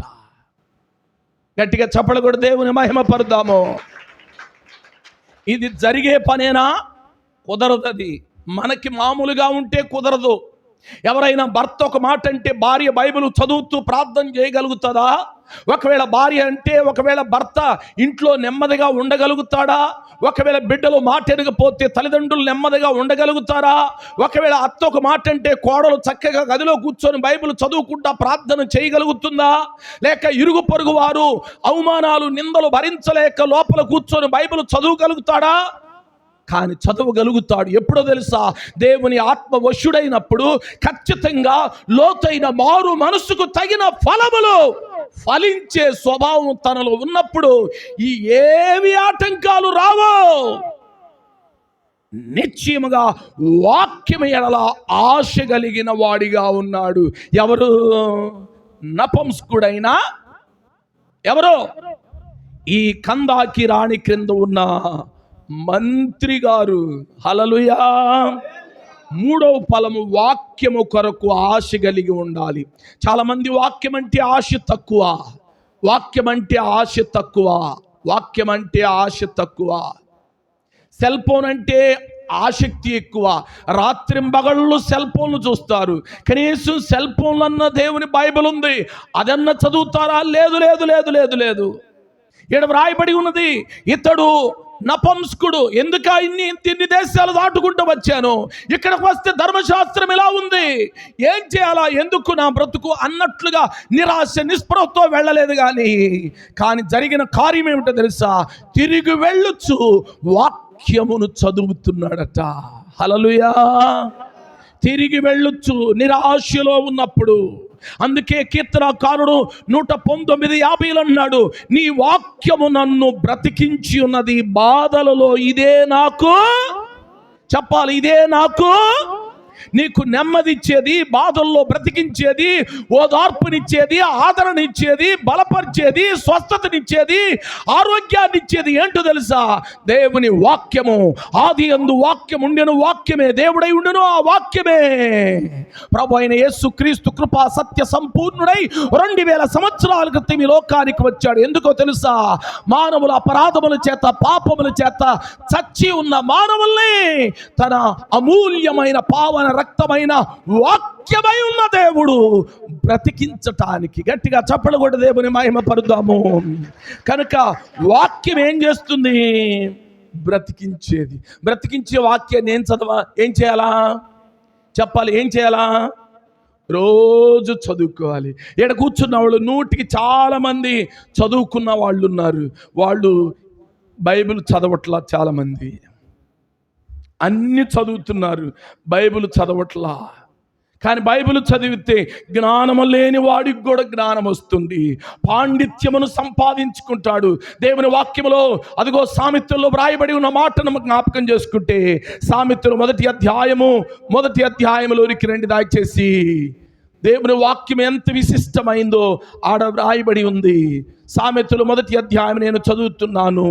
జ్ఞానమును, ఉపదేశమును అభ్యసించుటకును, వివేక సల్లాపమును గ్రహించుటకును, నీతి న్యాయ యథార్థములను అనుసరించుటకును, బుద్ధి కుశలతను ఇచ్చు ఉపదేశమునందుటకును, జ్ఞానము లేని వారికి బుద్ధి కలిగించుటకును, యవనులకు తెలివియు వివేచన పుట్టించుటకు తగిన సామెతలు. జ్ఞానము గలవాడు విని పాండిత్యమును వృద్ధి చేసుకొనును, వివేకము గలవాడు ఆలకించి నీతి సూత్రములను సంపాదించుకొనును. ఆహా, ఎంత ఉంది దేవుని వాక్యములో! ఏంటంట? యవనస్తులకి, వృద్ధులకి, జ్ఞానము లేని వారికి, వీళ్ళందరికీ జ్ఞానాన్ని, బుద్ధిని, బుద్ధి కుశలతను, ఉపదేశాన్ని, జ్ఞానమును, పాండిత్యాన్ని ఇచ్చేది ఏంటి తెలుసా? ఈ పరిశుద్ధ బైబిల్ గ్రంథం అనే దేవుని వాక్యము. 2 చేతులు దేవుని స్తుతులు చెల్లిద్దాము. చదువులో ఎంత ముద్దోడైనా రోజు దేవుని వాక్యాన్ని ఒక అధ్యాయాన్ని చదవండి. ఖచ్చితంగా ప్రతి సబ్జెక్టు చక్కగా అనర్గళంగా నువ్వు మాట్లాడగలుగుతావు. ఎప్పుడు తెలుసా? దేవుని వాక్యాన్ని చదివినప్పుడు. ప్రతిరోజు వాక్యాన్ని చదువు, ప్రతిరోజు ప్రార్థన చేసుకొని నువ్వు ఆ తర్వాత సబ్జెక్టులోకి వెళ్ళు, ఆ తర్వాత స్కూల్కు, ఆ తర్వాత కాలేజీలకు కానీ, ఆ తర్వాత ఏ పరిస్థితిలోనికి వెళ్ళు, నా దేవుడు నీకు జై జీవితం అనుగ్రహించునుగాక. ఎప్పుడో తెలుసా? వాక్యము కొరకు ఆశ కలిగి ఉండాలి. ఇది 3వ ఫలము. ఏమండి, చదువు లేదు కదండి అంటే, చదువు లేకపోతే ఏదన్నా అమెరికా నుండో, ఆస్ట్రేలియా నుండో, ఇంగ్లాండ్ నుండో, ఎక్కడి నుంచన్నా ఉత్తరం వస్తే ఏం చేస్తావు? ఆశ్చర్య, నీకు చదువు లేదు, సపోజు ఏం చేస్తావు? ఉత్తరం తీసుకొని ఎవరన్నా చదువుతారేమోనని ఇంటింటికి అమ్మ అమ్మ అమ్మ. ఇదివరకు పూర్వం తాతలు ముత్తాతలు వాళ్ళ యొక్క ఆ బిడ్డలు దూర ప్రాంతంలో నుండి ఉత్తరాలు పంపిస్తే ఆ ఉత్తరం చదివించుకోవటం కోసం తిరిగి ఈరుగా ఉంటే చదివించుకోవటానికి ఆ పప్పల పెట్టో డబ్బులు ఇచ్చి కూడా చదివించుకున్న వాళ్ళు ఉన్నారు. ఏం చదవను, మనకు టైం లేదు, ఇప్పుడు కుదరదు. అయ్యా ₹1 ఇస్తానయ్యా, చదువయ్యా, లేకపోతే ఇదిగో ఇవన్నీ పెడతాను, తినయ్యా, చదువయ్యా. దాని కొరకు చదివిన వాళ్ళు ఉన్నారు. మరి అలానే దేవుని వాక్యాన్ని చదివించుకోవచ్చు కదా. ప్రకటన గ్రంథం 1వ అధ్యాయము 1వ వచనములో వ్రాయబడి ఉన్న మాట చదవని దయచేసి. ప్రకటన గ్రంథం 1వ అధ్యాయం 1వ వచనము.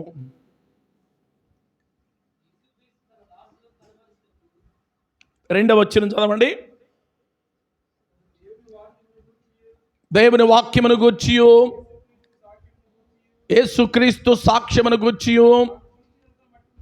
ఆ 3వ వచనం చదవని దయచేసి. సమయము సమీపించి ఉన్నది గనుక ఈ ప్రవచన వాక్యములను చదువువాడును, వినండి, ఈ ప్రవచన వాక్యములను చదువువాడును, వాటిని వినేవాడు, ఇందులో వ్రాయబడిన సంగతులు గైకొనువాడు ధన్యుడు. ఎవరెవరు ధన్యులంట?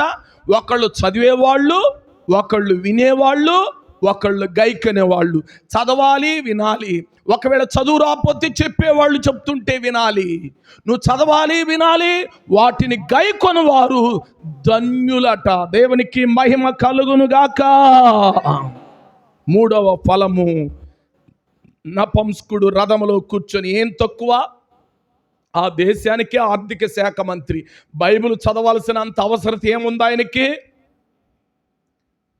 మనకు అవసరత ఉంది, ఆయనకి అవసరం లేనోడే అవసరం బైబిల్ చదువుతుంటే.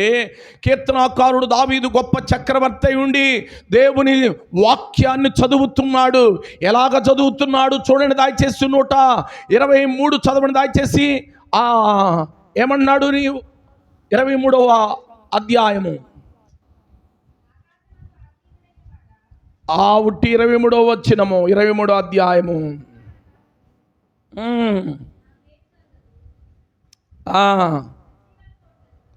అది కాదు, మొదటి అధ్యాయం చదవండి. దుష్టుల ఆలోచన చొప్పు నడవక, పాపుల మార్గము నిలవక, అపహాసకులు కూర్చున్న చోట కూర్చుండక. ఏంటంట? యెహోవా ధర్మశాస్త్రమును ఆనందించుచు. ఏంటంట? ఒక్క సెకండ్ కూడా బైబిల్ చదవ యథార్థంగా పొద్దున్నే. కానీ సరే, పొద్దున్నే ప్రార్థనకు వచ్చారు కాబట్టి సరే, నిన్నటి రోజు నేను బైబిల్ చదివాను అన్న వాళ్ళు అబద్ధం ఆడకుండా చెయ్యి పైకెత్తండి.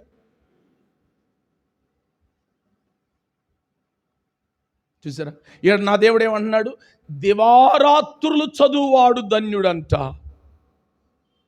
మనం అన్యుల కంటే దరిద్రులం. అందుకే గొడ్డలి చెట్టు వేరున ఉంచబడింది.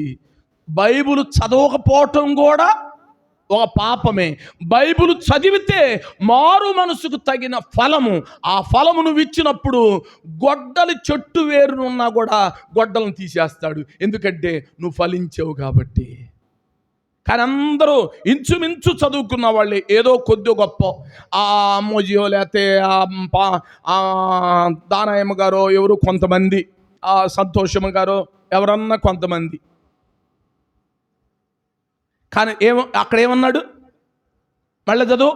దుష్టుల ఆలోచన చొప్పు నడవక, పాపుల మార్గము నిలవక, అపహాసకులు కూర్చున్న చోట కూర్చుండక, యెహోవా ధర్మశాస్త్రమును ఆనందించుచు దివారాత్రము దానిని ధ్యానించువాడు ఎలా ఉంటాడంట చూద్దాము. అతడు నీటి కాలువల యోరన నాటబడినదై ఆకు వాడక తన కాలమందు ఫలమిచ్చు చెట్టు వలె ఉండును. అతడు చేయునదంతయు సఫలమగును. గట్టిగా చప్పలు కొట్టి దేవుని మహిమపరుతాము. వాక్యం బ్రతికించటం అంటే అదేనండి. అతడు చేయునదంతయు సఫలమవుతుంది. నువ్వు చేసేది ఎందుకు సఫలమవుతలేదంటే, ఇదిగో వాక్యము కొరకు నీకు ఆకలి దప్పిక లేదు, వాక్యం చదవట్లేదు, ప్రార్థన చేయట్లేదు. కారణం ఊరికే రక్షణ మారు మనసు పొందావు అంతే, దర్శాలు. ఒకవేళ ఇస్తే పాడబడతావు, ఓసారి ఈగిపోతే అలుగుతావు, ఓసారి ఏమని చేయకపోతే ఏం చేయవు. దేనికి కొరగాను, ఎందుకు కొరగాని వ్యక్తివి. కానీ నా దేవుడు ఏమన్నాడు? దివరాత్రు దానిని ధ్యానించువాడు ధన్యుడు. అతడు నీటి కాలువన యోరన నాటబడినదాయి ఆకు వాడక ఫలమిచ్చు చెట్టు వలె ఉండును. అతడు చేయునదంతయు. మరి నీకెందుకు సఫలం రావట్లేదు? తమ్ముడు, చెల్లి, ఒకసారి ఆలోచించి. ఎందుకంటే మారు మనసుకు తగిన ఫలం నీ దగ్గర లేదు.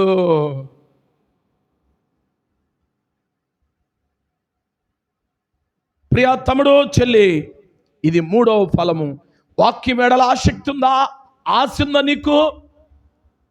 అన్నిటి మీద ఆశ ఉంటుంది. ప్రస్తుతము లెక్కల ప్రకారంగా చదువుకున్నవాడు కానీ చదువు లేని వాడు కానీ, అది కంప్యూటర్ కానీ సెల్ ఫోన్ కానీ టీవీ కానీ ఇంచుమించు 15 నుండి 18 గంటలు చూస్తున్నారంట ప్రస్తుతం. మినిమం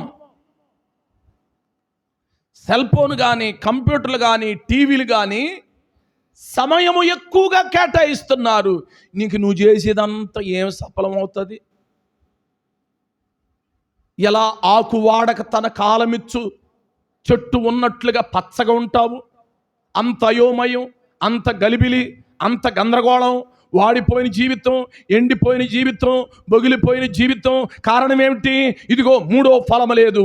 కానీ నపుంసకుడు అదిగో కందాకి రాణి మంత్రి కింద ఆర్థిక శాఖ మంత్రిగా ఉన్నప్పటికీ యెరూషలేము పరిస్థితులు, ధర్మశాస్త్రము నపుంసకుడికి లోపల చోటు లేదని చెప్పినా, నాకెందుకు లేదని ఫైట్ చేయాల, గందరగోళం చేయాల, ఏం చేయాలా? ఆ ధర్మశాస్త్రంలో ఉన్న పద్ధతి అది.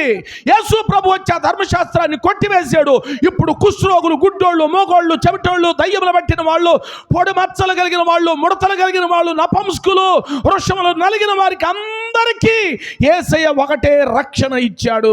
గట్టిగా చప్పలు కొట్టి దేవుని మహిమ పరుద్దాము. అయితే నువ్వేం చేయాలా? ఫలమునిచ్చేవాడిగా ఉండాలి. నీకు విడుదలనిచ్చాడు కదా, నీకు విడుదల వచ్చింది కదా. కానీ నపుంసకుడికి విడుదల లేదు. దేవాలయంలోకి వెళ్ళి సాక్ష్యం చెప్పడానికి కానీ, పాట పాడటానికి కానీ, ఆరాధించడానికి కానీ, వాక్యం చదవటానికి కానీ, పూజించడానికి కానీ, దేవుడిచ్చిన మొక్కుబడులు దేవుడికి చెల్లించడానికి కానీ, కృతజ్ఞత అర్పణం కానీ, దశంభాగం కానీ ఇవ్వటానికి లోపలికి ఎలా ఉండలేదని చెప్పేసేసారు. బోర్డు రాసేసారు పెద్ద అక్షరాలతోటి. ఈ చింతతో, ఈ బాధతో వెళ్ళాల్సిన వాడు రథం ఎక్కి బైబిల్ తీసుకొని యెషయా గ్రంథం 53 అధ్యాయం చదువుకుంటున్నాడు. వదకు తేబడిన గొర్రె పిల్ల బొచ్చు కత్తిరించు వాని ఎదుట మౌనముగా ఉన్నట్లు, అయ్యో అయ్యో ఈయన మౌనముగా ఉన్నాడట, సొగసైన స్వరూపమైన లేనివాడట, ఈయన అవయో ఎంత బాధ అని ఆ దేవుని వాక్యాన్ని యెషయా గ్రంథం 53వ అధ్యాయం అంతా చదువుకుంటా వెళ్తా ఉండేలేకే గాజా అరణ్యములో పరిశుద్ధాత్మ దేవుడు ఫిలిప్పును ప్రేరేపించి, ఐ నా కుమారుడు అదుగో రథం మీద గాజా అరణ్యం దాటబోతున్నాడు, నువ్వు త్వరగా వెళ్ళు. ఈ ఫిలిప్పు ఆత్మవశుడై పోయి నపుంసకుడు రథం ప్రక్కగా నడుస్తున్నాడు, వెళ్ళిపోయాడు, ఆత్మతో వెళ్ళిపోయాడు. సహోదరుడా, నువ్వేం చదువుతున్నావు, నీకు అర్థమవుతుందా అన్నాడు. అక్కడ ఏమంటున్నాడు చూడండి దయచేసి. ఏమంటున్నాడు అప్పుడు నపుంసకుడు ఏమంటున్నాడు? అపోస్తుల కార్యములు 8:28. తిరిగి క్రింద చదువుకుందాం. అందుకు చదువుతున్నది అర్థమవుతుందా అంటున్నప్పుడు ఏమంటున్నాడు చూడండి దయచేసి. అతడు ఎవడైనను నాకు త్రోవ చూపకుంటే ఎలాగు గ్రహింపగలనని చెప్పి రథమెక్కి తనతో కూడా కూర్చుండమని ఫిలిప్పును వేడుకొనెను. అతడు లేఖనమందు చదువుతున్న భాగము ఏదనగా, ఆయన గొర్రె వలె వదకు తేబడిను, బొచ్చు కత్తిరించు వాని ఎదుట గొర్రె పిల్ల ఎలాగు మౌనముగా ఉండునో అలాగే ఆయన నోరు తెరవలేదు, ఆయన దీనత్వం బట్టి ఆయనకు న్యాయ విమర్శ దొరకపోయెను అని ఈ లేఖన భాగం యెషయా గ్రంథం 53వ అధ్యాయం చదువుతుంటే ఫిలిప్పు గారు బైబిల్ చేతులకు తీసుకొని, ఈ వదకు తేబడిన గొర్రె ఎవరో కాదు, యేసు ప్రభులు వారు. నీ కొరకు బొచ్చు కత్తిరించు వాని ఎదుట గొర్రె పిల్ల మౌనముగా ఉన్నట్లు ఆయన కొట్టినా తిట్టినా నీ కొరకు మౌనముగా ఉన్నాడు. సహోదరుడా, నీ పాపముల కొరకు ఆయన సిలువలో మేకులు కొట్టబడ్డాయి. నువ్వు చేసిన చేతులు పాపములు, ఆయన చేతుల్లో మేకులు. నువ్వు కాళ్ళతో చేసిన పాపములు, ఆయన కాళ్ళలో మేకులు. అన్ని సిలువ కూర్చిన సువార్తను ప్రకటిస్తూ ఉండలేకే రథసారథిని ఆగు అన్నాడు. రథాన్ని ఆపేశాడు. ఫిలిప్పు గారితో అంటాడు, ఇప్పుడే ఉన్న పాటున ఇదిగో ఈ గాజా అరణ్యములో ఈ నీళ్లు ఉన్నాయి, నాకు బాప్తీసం ఇచ్చేసి అన్నాడు. రథం ఇద్దరు దిగారు. ఫిలిప్పు నపుంసకుడు దిగాడు. ఫిలిప్పు ద్వారా నపుంసకుడికి బాప్తీసం ఇచ్చేశాడు. ఫిలిప్పు ఆత్మవశుడై మాయమైపోయాడు, వెళ్ళిపోయాడు, లేడు, ఇంకక్కడ లేడు. ఒకసారి కళ్ళమెట్టి నీళ్లు దుడుచుకొని బయటకు వచ్చేలేకే అయ్యగారు లేడు. ఎడా బాప్తీసం ఇచ్చిన అయ్యగారు లేడు, వెళ్ళిపోయాడు. అంటే ఏ ఉద్దేశంతో పరిశుద్ధాత్మదేవుడు అలా జరిగించాడు తెలుసా? అక్కడున్న ధర్మశాస్త్ర నపుంసకుడికి యెరూషలేము దేవాలయంలోకి వెళ్ళి ఆరాధించే అనుమతి లేదు అన్న వ్యక్తికి స్వయానే దేవుడు వచ్చి నాకు బాప్తీసం ఇచ్చాడు అన్న ఫీలింగ్ కలగటానికి ఫిలిప్పుని అక్కడికి పంపించి బాప్తీసం ఇచ్చి ఫిలిప్పు ఆత్మవశుడై వెళ్ళిపోయాడు. కనపడ్డా ఆనందభరితుడయ్యాడు. వాక్యం విన్నాను, వాక్యాన్ని నేను అంగీకరించాను, మారు మనసు పొందాను, బాప్తీసం తీసుకున్నాను. ఇప్పుడు నా దేశానికి వెళ్ళి దేశంలో ఉన్న ప్రజలందరినీ యేసయ్య బిడ్డలుగా మార్చాలనే ఉద్దేశంతో రథము త్వరగా పోని అని త్వరగా ఐథియోపియా దేశానికి వచ్చి 100,000 మందికి సువార్తను ప్రకటించాడు. హల్లెలూయా! నపంసకుడికి ఆత్మ సంబంధమైన పిల్లలు కొన్ని వందల మంది ఆయన ఇంటి దగ్గరికి వస్తుంటే అయ్యగారు వందనాలు, నాన్నగారు వందనాలు, అయ్యగారు వందనాలు అంటున్నారు. ఎందుకు ఇంత గౌరవం అంటే శరీర సంబంధమైన నపంసకుడే కానీ ఆత్మ సంబంధమైన బిడ్డలను కన్నాడు కాబట్టి ఇప్పుడు ఆత్మీయ తండ్రి అయ్యాడు. ఎవరు చెప్పాలి? ఎవరు? నపంసకుడు. ఎందుకు? మారు మనసుకు తగిన ఫలములు అతనిలో ఉన్నాయి. ఏంటి మూడో ఫలము? వాక్యము కొరకు ఆశ కలిగి ఉన్నాడు. అందరు చెప్పండి,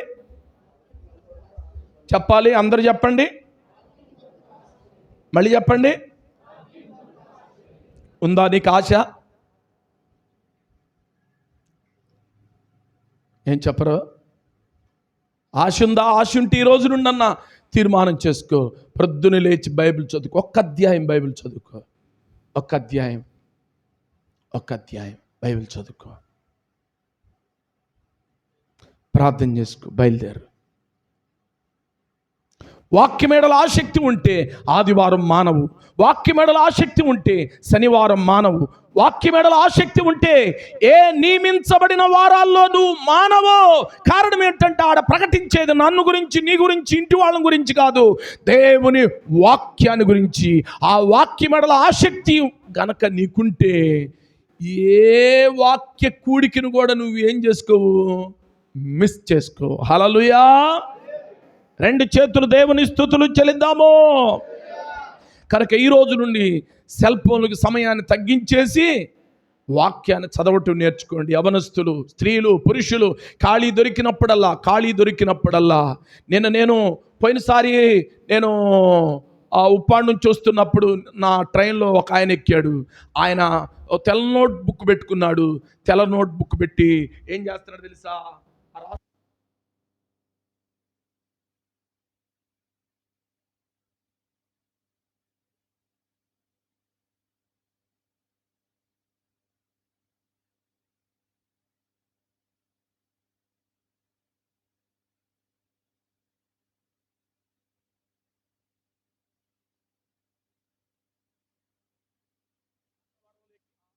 కోట్లు ఎక్కిన వాడు ఇజివాడు వచ్చింది నాకేం చేస్తున్నాడు? రాస్తున్నాడు. నిజదేవుని కాని పలుకులు నోటితో పలుకుతూ బుక్కులో రాస్తున్నాడు. నువ్వు నిజదేవుడైన యేసయ్యను తెలుసుకున్నా కూడా నువ్వేం చేస్తావు? అమ్మనా బూతులు తిడతావు నీ ఇంటి వాళ్ళని, ఇంటి పక్కన వాళ్ళని. యేసయ్య అనవు, తుమ్మినా యేసయ్య అనవు, దగ్గినా యేసయ్య అనవు. కానీ అన్ని జనులు దగ్గినా అరే, ఒక్క తుమ్మునా అరే అంటారు. కానీ నువ్వు యేసు ప్రభుని ఎరిగిన నీవు యేసయ్యా అనవు. కూతురు మీనేమన్నా నీవు సాధిస్తే దొంగ డాష్ అంటావు. కొడుకు మీనేమన్నా ఉంటే దొంగ డాష్ అంటావు. వారిని ఈయన్ని తిట్టుకుంటా కూర్చుంటావు. కోడలు అత్త మీద కోపం ఉంటే ఈ ముషిల్ది ఎప్పుడు పోతుందో పొద్దున్న ఇదే నువ్వు రాసేది, నీ నోటను రాసేది ఇదే, నువ్వు పలికేది కూడా ఇదే. కానీ దేవుని బిడ్డలమైన మనము ఆ మారు మనసుకు తగిన ఫలము ఎలా ఫలించాలంటే దేవుని వాక్యాన్ని ఆశ కలిగి ఉండాలి. చెప్పబడిన వాక్యాన్నన్నా మనం చదువుకుంటూ కంఠస్థం చేయాలా. యెహోవా నా కాపరి, నాకులేమి కలుగుదు. పచ్చిగల చోట్ల ఆయన నన్ను పరుణు చేయించున్నాడు, శాంతికరమైన జలముల యొద్ద నన్ను నడిపించున్నాడు అని దేవుని వాక్యాన్ని ధ్యానం చేసుకుంటూ ఉండాలి. దుష్టుల ఆలోచన చొప్పు నడవక, పాపుల మార్గం నిలవక, అపహాసకులు కూర్చున్న చోట కూర్చుండక, యెహోవా ధర్మశాస్త్రము దివారాత్రులు ధ్యానించువాడు ధన్యుడు. అతడు నీటి కాలమున యోరన నాటబడింది ఆకు వాడక తన కాలమందు ఫలమిచ్చు చెట్టు వలెముండును. అతడు చేయనుదంతయు సఫలమగును. ఆయన వాక్యాన్ని చదువుకుంటూ ఉండాలి, వాక్యాన్ని ధ్యానం చేస్తూ ఉండాలి. చెప్పబడిన వాక్యం ఇదిగో. యేసయ్య సేవకుడు గడిచిన ఆదివారము మారు మనసుకు తగిన ఫలాలు ఫలించమన్నాడు. నెంబర్ 1 క్షమించమన్నాడు. 2వది పాపములు ఒప్పుకోమన్నాడు. 3వది వాక్యం ఎడల ఆశ కలిగి ఉండమన్నాడు. ఆ ఆశ నాకు దయచేయి ప్రభువా. వాక్యము నా నోట ఉండాలి, వాక్యము నా మనసులో ఉండాలి, వాక్యము నా మదిలో ఉండాలి, వాక్యము నా జీవితంలో ఉండాలి అని ఎప్పటికప్పుడు నువ్వు సరిచేసుకుంటూ వాక్యం అనే ఫలాన్ని ఫలించుదువు గాక. 2 చేతులు దేవుని స్తుతులు చెల్లిద్దాము.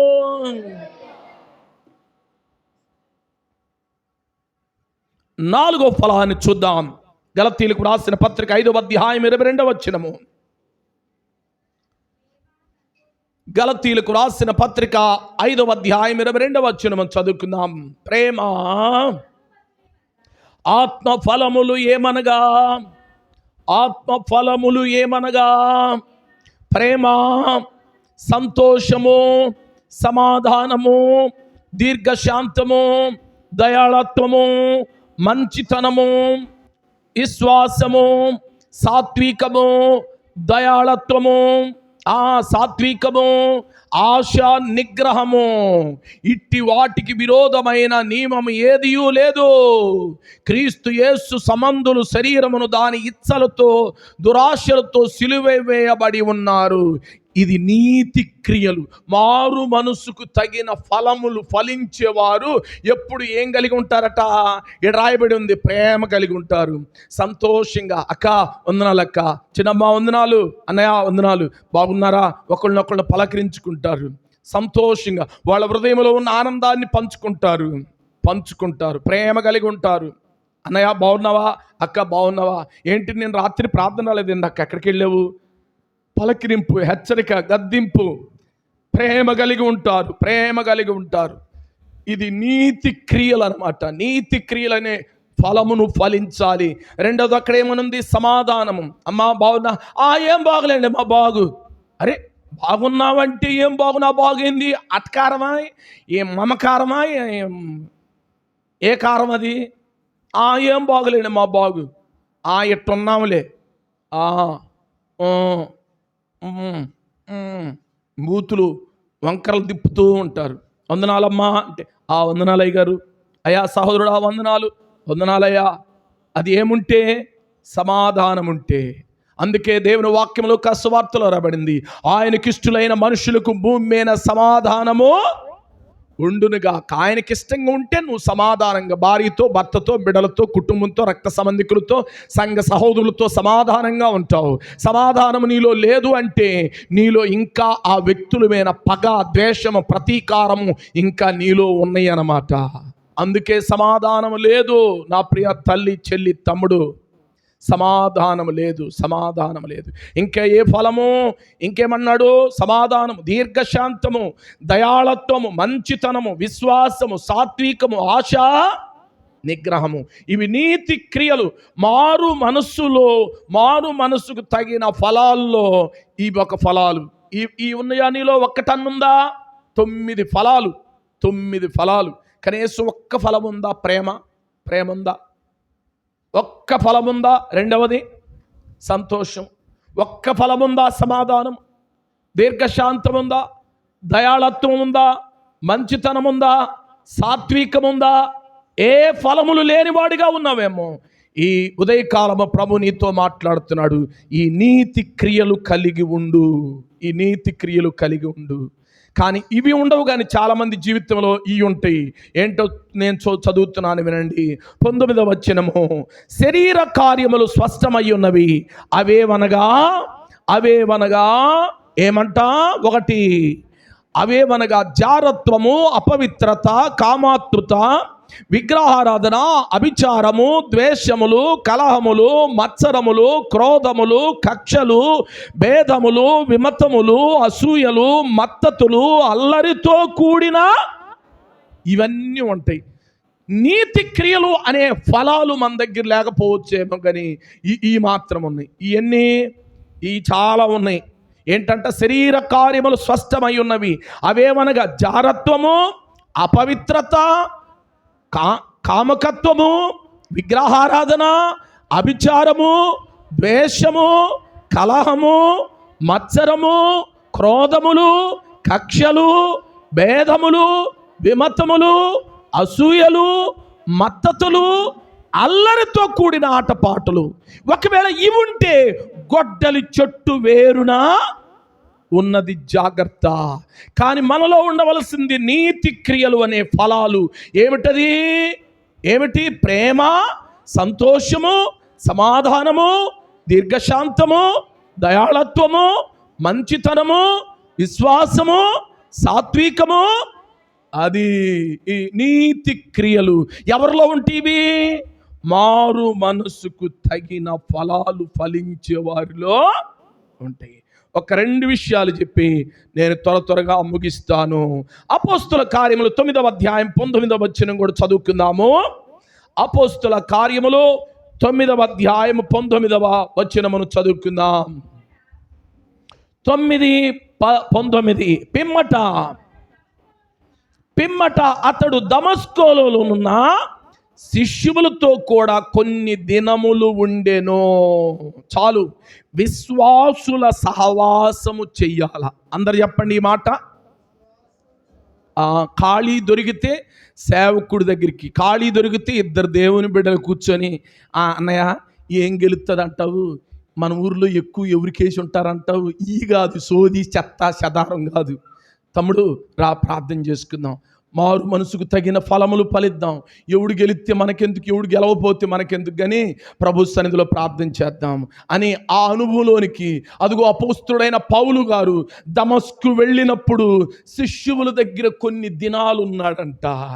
నిజానికి శిష్యులు పౌలు గారిని చూస్తే పౌలు గారి యొక్క స్థితి చాలా ఉన్నతమైంది. ధర్మశాస్త్రాన్ని పారాయణం చేసిన వాడు, విద్యాభ్యాసములు నేర్చిన వాడు, గమాలియ యొక్క పాదముల దగ్గర విద్యాబుద్ధులు నేర్చిన వాడు, సన్హెడ్రింగ్లో సభలో అధ్యక్షుడిగా ఉన్నవాడు, ఇతడు రోమా ప్రభుత్వంలో సార్వభౌమాధికారం కలిగిన సభ్యత్వం కలిగిన వాడు. సమస్తము చాలా కోణాలు ఉన్నాయి. మంచి అందగాడు, కోటీశ్వరుడు, అన్ని విధాల ఆరితేరిన వాడు. కానీ దేవుని కొరకు ఏ అక్షర జ్ఞానం లేని పామరులైన యేసయ్య శిష్యులు దమస్కులో ఉంటే ఈ పౌలు గారు ఇంత హోదా ఉన్నా కూడా ఇవన్నీ ప్రక్కన పెట్టి యేసయ్య బిడ్డలతో కొన్ని దినాలు వారితో సహవాసం చేశాడట. గట్టిగా చప్పలు కొట్టి దేవుని మహిమ పరుద్దాము. బిగ్గరగా బిగ్గరగా బిగ్గరగా బిగ్గరగా బిగ్గరగా బిగ్గరగా బిగ్గరగా బిగ్గరగా బిగ్గరగా గట్టిగా. నీకు సమయము దొరికితే, నీకు చాతనైతే దేవుని బిడ్డల సహవాసాన్ని కోరుకొని ఏం చేయి, యేసయ్య మాటలు చర్చించుకో. పోయిన వారం చెప్పిన వాక్యాన్ని చర్చించుకోండి. ఆ వాక్యానుసారంగా ఉన్నావో లేదో తెలుసుకో. కొద్దిసేపు తర్వాత ఓ చిన్న పాట పాడుకోండి. ఇంకొద్దిసేపు తర్వాత ప్రార్థన చేసుకోండి. అక్క నువ్వు ప్రార్థన చేయక్క, నా విషయాలు ఇది, నా కుటుంబ ఆర్థిక పరిస్థితులు ఇవి అని చెప్పుకొని నీ పరిస్థితులు తనకు చెప్పుకొని ఒకరినొకరు ప్రోత్సహించుకుంటూ ఒకరికి ఒకరు ప్రార్థన చేసుకునే అనుభవం మనకి ఇంకా రాలేదు. షోలమ్మితి సంఘానికి గొంతు పగిలిపోయి పేగులు మెలికలు పడిపోయి ఎర్రగా అరిసేంత వరకు అరుస్తున్న ఆ అనుభవంలోనికి నీవు రావట్లా. నీ సహవాసం ఏంటో తెలుసా?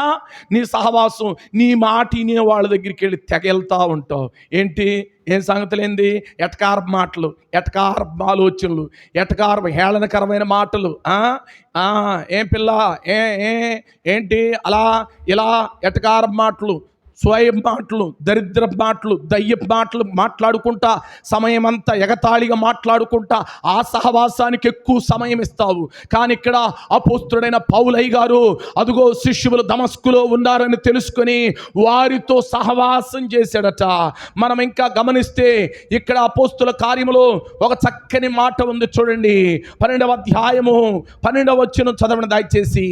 12వ అధ్యాయం 12వ వచనము. అపోస్తుల కార్యములో ఇట్లు ఆలోచించుకొని అతడు మార్కు అను మారు పేరు గల యోహాను తల్లి అయిన మరియ ఇంటిలోనికి వచ్చెను. అక్కడ అనేకులు కూడి ప్రార్థన చేయుచున్నారట. హల్లెలూయా! అబ్బా ఎంత బాగుంది మాట. అనేకులు కూడుకొని మార్కు తల్లి అయిన మరియ ఇంటిలో పని లేదు, ఇంకేం లేదు, ఖాళీగా కొంతమంది స్త్రీలు, కొంతమంది పురుషులు ఇంటిలో కూర్చొని తలుపులు కిటికీలు. కారణం ఏమిటంటే అప్పుడు ప్రభుత్వము, రోమా ప్రభుత్వము క్రైస్తవులు అనబడిన వారిని బహు చిత్రవద చేస్తున్నారు. అందుకే ఒక ఇంట్లో కూర్చొని తలుపులు వేసుకొని అప్పుడున్న పరిస్థితులు, అప్పుడున్న శోధన, అప్పుడున్న కష్టాల నుండి ప్రార్థన చేస్తూ, అయ్యా చెరసాలలో ఉన్న మా సేవకుడు, అయ్యా బంధకాల్లో ఉన్న మా ప్రియులు అని వాళ్ళు ఏం చేస్తున్నారు? ప్రార్థనలు చెప్పాలి, ప్రార్థనలను చేస్తున్నారు. మనం ఖాళీ దొరికితే చాలు, చిన్నమ్మ పెద్దమ్మ అందరూ కూర్చుంటారు, సహవాసం ఉంటుంది. కానీ మనకి యేసయ్య వాక్యాన్ని పరిశీలన చేసుకొని పరీక్ష చేసుకునే సహవాసం కాదు మనది. ఏ సహవాసము? స్టీవెన్ అన్నగారు పాటలో ఉన్న సహవాసము ఏంటి? ఆ ఇంటి సంగతులన్నీ ఈ ఇంటికి పొరుగింటి విషయాలన్నీ ఇక్కడి మాటలు అక్కడ చెప్పి రెచ్చగొట్టి పనులే మానమ్మా. ఇది మన సహవాసం. మనకెక్కువ సహవాసం పల్లెటూరులో కానీ ఎక్కడన్నా కానీ ఏదో ఒక అమ్మింటికి మరొక అమ్మ వస్తుంది కానీ యేసయ్య మాటలు చెప్పరు. అబద్ధం ఆడకుండా గుండెలు మేము చేసుకొని చెప్పండి. ఎప్పుడన్నా యేసయ్య మాట, పోయిన వారం చెప్పిన వాక్యాన్ని ఎప్పుడన్నా నలుగురు కూర్చొని చర్చించుకున్నారా? కానీ ఏం చర్చించుకుంటారు తెలుసా? వాక్యం చెప్పేటప్పుడు ఏదన్నా ఉదాహరణలు మీకు అర్థం కావటానికి చెబుతాను చూసా. రే, ఈరోజు నిండా పోయిన ఆదివారం వాక్యం ఏందనుకున్నా? నా గురించే. నీకు తెలుసు అసలు నా గురించి చెప్పింది. నేను ప్రార్థనకు రావట్లేదు కదా, నా గురించే బాగా వేసాడు రా. నిజం. వీడు వెంటనే దానికి ఏం చెప్పాలి? నీ గురించి నా గురించి చెప్పక ఎవరిని గురించి చెప్తాడు రా? బయట వాళ్ళ గురించి చెప్తాడా? మనం బాగుండాలే కదా అయ్యగారు చెబుతుంది, ప్రార్థన చేస్తుంది అని చెప్పడు.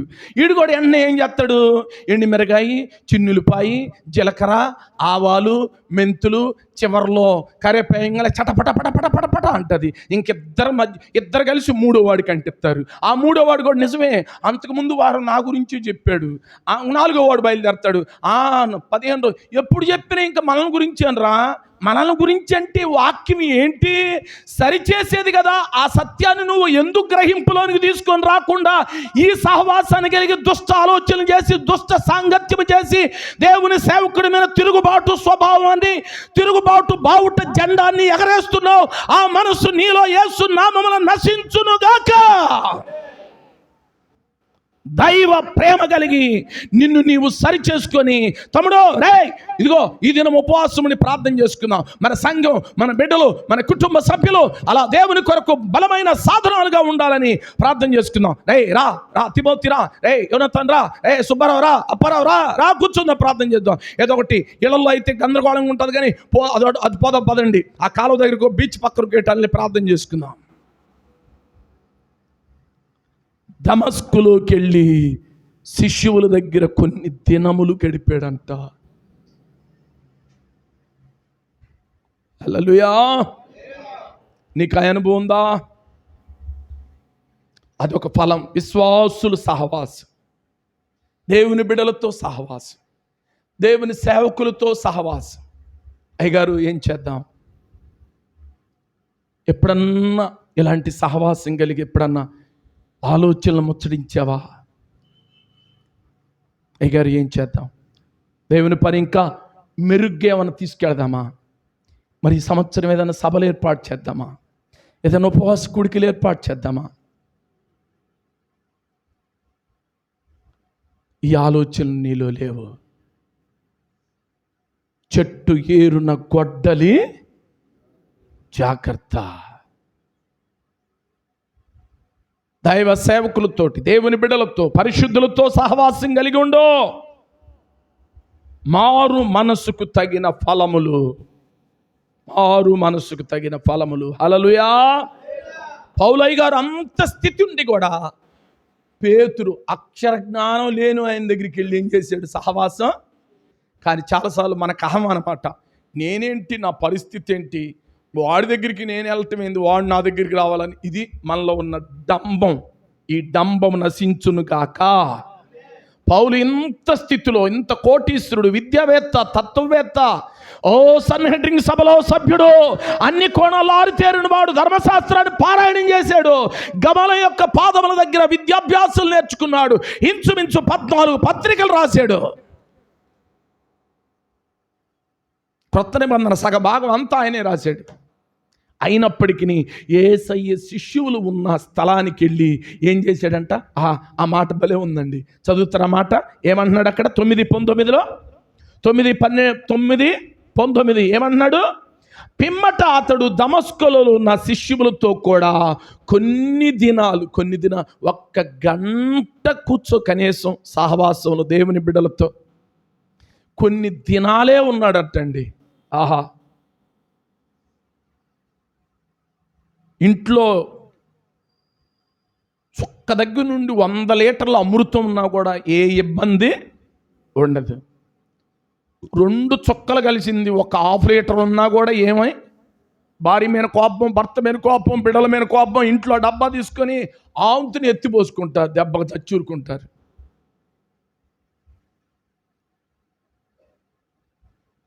విషం కంటే అమృతం ఉండాలి. ఆ అమృతమే దేవుని బిడ్డలతో సహవాసం. హల్లెలూయా. ఒక్క నిమిషం ఆలోచన చేయి. మార్కు తల్లి అని ఇంటిలో కొందరు కూర్చొని ఏం చేశారంట? ప్రార్థన చివరి ఫలమును చూద్దాం. రోమీలకు రాసిన పత్రిక 8వ అధ్యాయం 14వ వచనం చూడండి దయచేసి. రోమీలకు రాసిన పత్రిక 8వ అధ్యాయం 14వ వచనము. దేవుని ఆత్మ చేత ఎందరు నడిపించబడుదురో. 8:14 చదువుతుంది. చదువు. దేవుని ఆత్మ చేత మనకి కావలసింది అదంతా వాక్యమే. దేవుని వాక్యం చేత నడిపించబడే వాళ్ళు ఏం చేస్తారు? 15 చివరి భాగం చదువు దయచేసి. ఏలయనగా మరలా భయపడుటకు మీరు దాస్యపు ఆత్మను పొందలేదు కానీ దత్తపుత్రాత్మను పొందితిరి. ఆ ఆత్మ కలిగిన వారమై మనము అబ్బా తండ్రి అని మొర్ర పెట్టుచున్నాము. హల్లెలూయా. చివరి ఫలము ఏంటో తెలుసా? అబ్బా తండ్రి అని మొరపెట్టాలంట. అంటే చివరి ఫలం ఏంటి? ప్రార్థన జీవితాన్ని కలిగి ఉండాలి ప్రతి ఒక్కరు. ఎవరు? మారు మనస్సు పొందిన ప్రతి ఒక్కరు. ఏ ఫలం కలిగి ఉండాలి? ప్రార్థన. చెప్పాలి. ప్రార్థన జీవితాన్ని అన్నం తినేటప్పుడు, పండుకునేటప్పుడు, లేచినప్పుడు, మధ్యాహ్నం ఖాళీ సమయంలో, ఆయా సమయాల్లో ఇందాకక్కడ మార్కు తల్లి అని ఇంట్లో ఏం చేస్తున్నారు? కొంతమంది స్త్రీలు కూర్చొని ఏం చేస్తున్నారు? కనీసం ఆర్థిక సహాయం చేసే స్తోమత మన దగ్గర లేకపోయినా కొంతమంది బలహీనులుగా ఉన్నప్పుడు, ఆ బలహీనతలో ఉన్నప్పుడు వారి కొరకు ఒక 4 అమ్మలెక్కల్ని, ఆ ఏరియాలో ఉన్న 4 అమ్మలెక్కలను పిలుచుకొని కూర్చోబెట్టి, ఇదిగో నా ఇంట్లో ఈ సమస్య ఉంది, మీరు ప్రార్థన చేయండి. వాళ్ళు కోరుకోవాలి. ఆ 4 అమ్మలెక్కలు కలిసి ఆ ఇంటి క్షేమం కొరకు ప్రార్థించే వారిగా ఉండాలి. ఆడ జరిగిన పని అదే. అబ్బా తండ్రి అని మొర్ర పెట్టాలట. అబ్బా తండ్రి అని మొరపెడితే దేవుని వాక్యం 14 ఏమన్నా? నా నామములో ఏమి అడిగినా చేస్తాను. 15:7 ఏమన్నాడు? నా యందు మీరును మీ యందు నా మాటలు నిలిచుంటే మీకు ఏది ఇష్టమో అడుగుడి. అడగటమే కానీ మనం అడగటం. మరొక ప్రశ్న. ప్రొద్దున లేచి ప్రార్థన చేసుకునే వాళ్ళు ఎంతమంది? చెయ్యొద్దండి. అబద్ధం ఆడకుండా.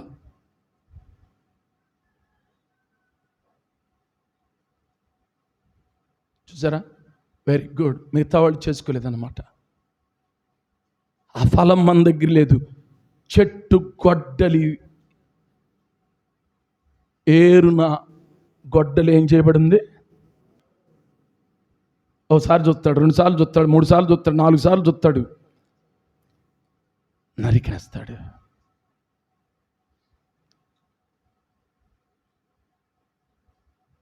మారు మనసుకు తగిన ఫలములు. మనం మారు మనసు పొంది బాప్తీసం తీసుకున్న సంఘంలో ఇప్పటికి 30, 40 నుండి దిగువకు సంవత్సరం వరకు ఉన్న విశ్వాసులు ఉన్నాము. కానీ తింటాం, పండుకోవటం, వండుకోవటం, కడుక్కోవటం, తింటాం, పడుకోవటం, వండుకోవటం, తింటాం, కడుక్కోవటం, తింటాం, పరిగెళ్ళటం, వచ్చి రావటం, చూసుకోవటం, తింటాం, పడుకోవటం లేకపోవటం. ఎప్పుడో జారిపోయి యేసయ్యా నీకు స్తోత్రం నాయన. చివరి ఫలము ప్రార్థన జీవితం కలిగి ఉండాలి.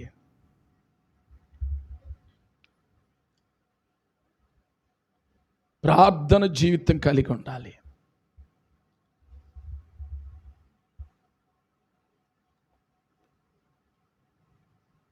తమ్ముడు, చెల్లి, అలసిపోవచ్చు శరీరం కాబట్టి, బలహీనం అవ్వచ్చు.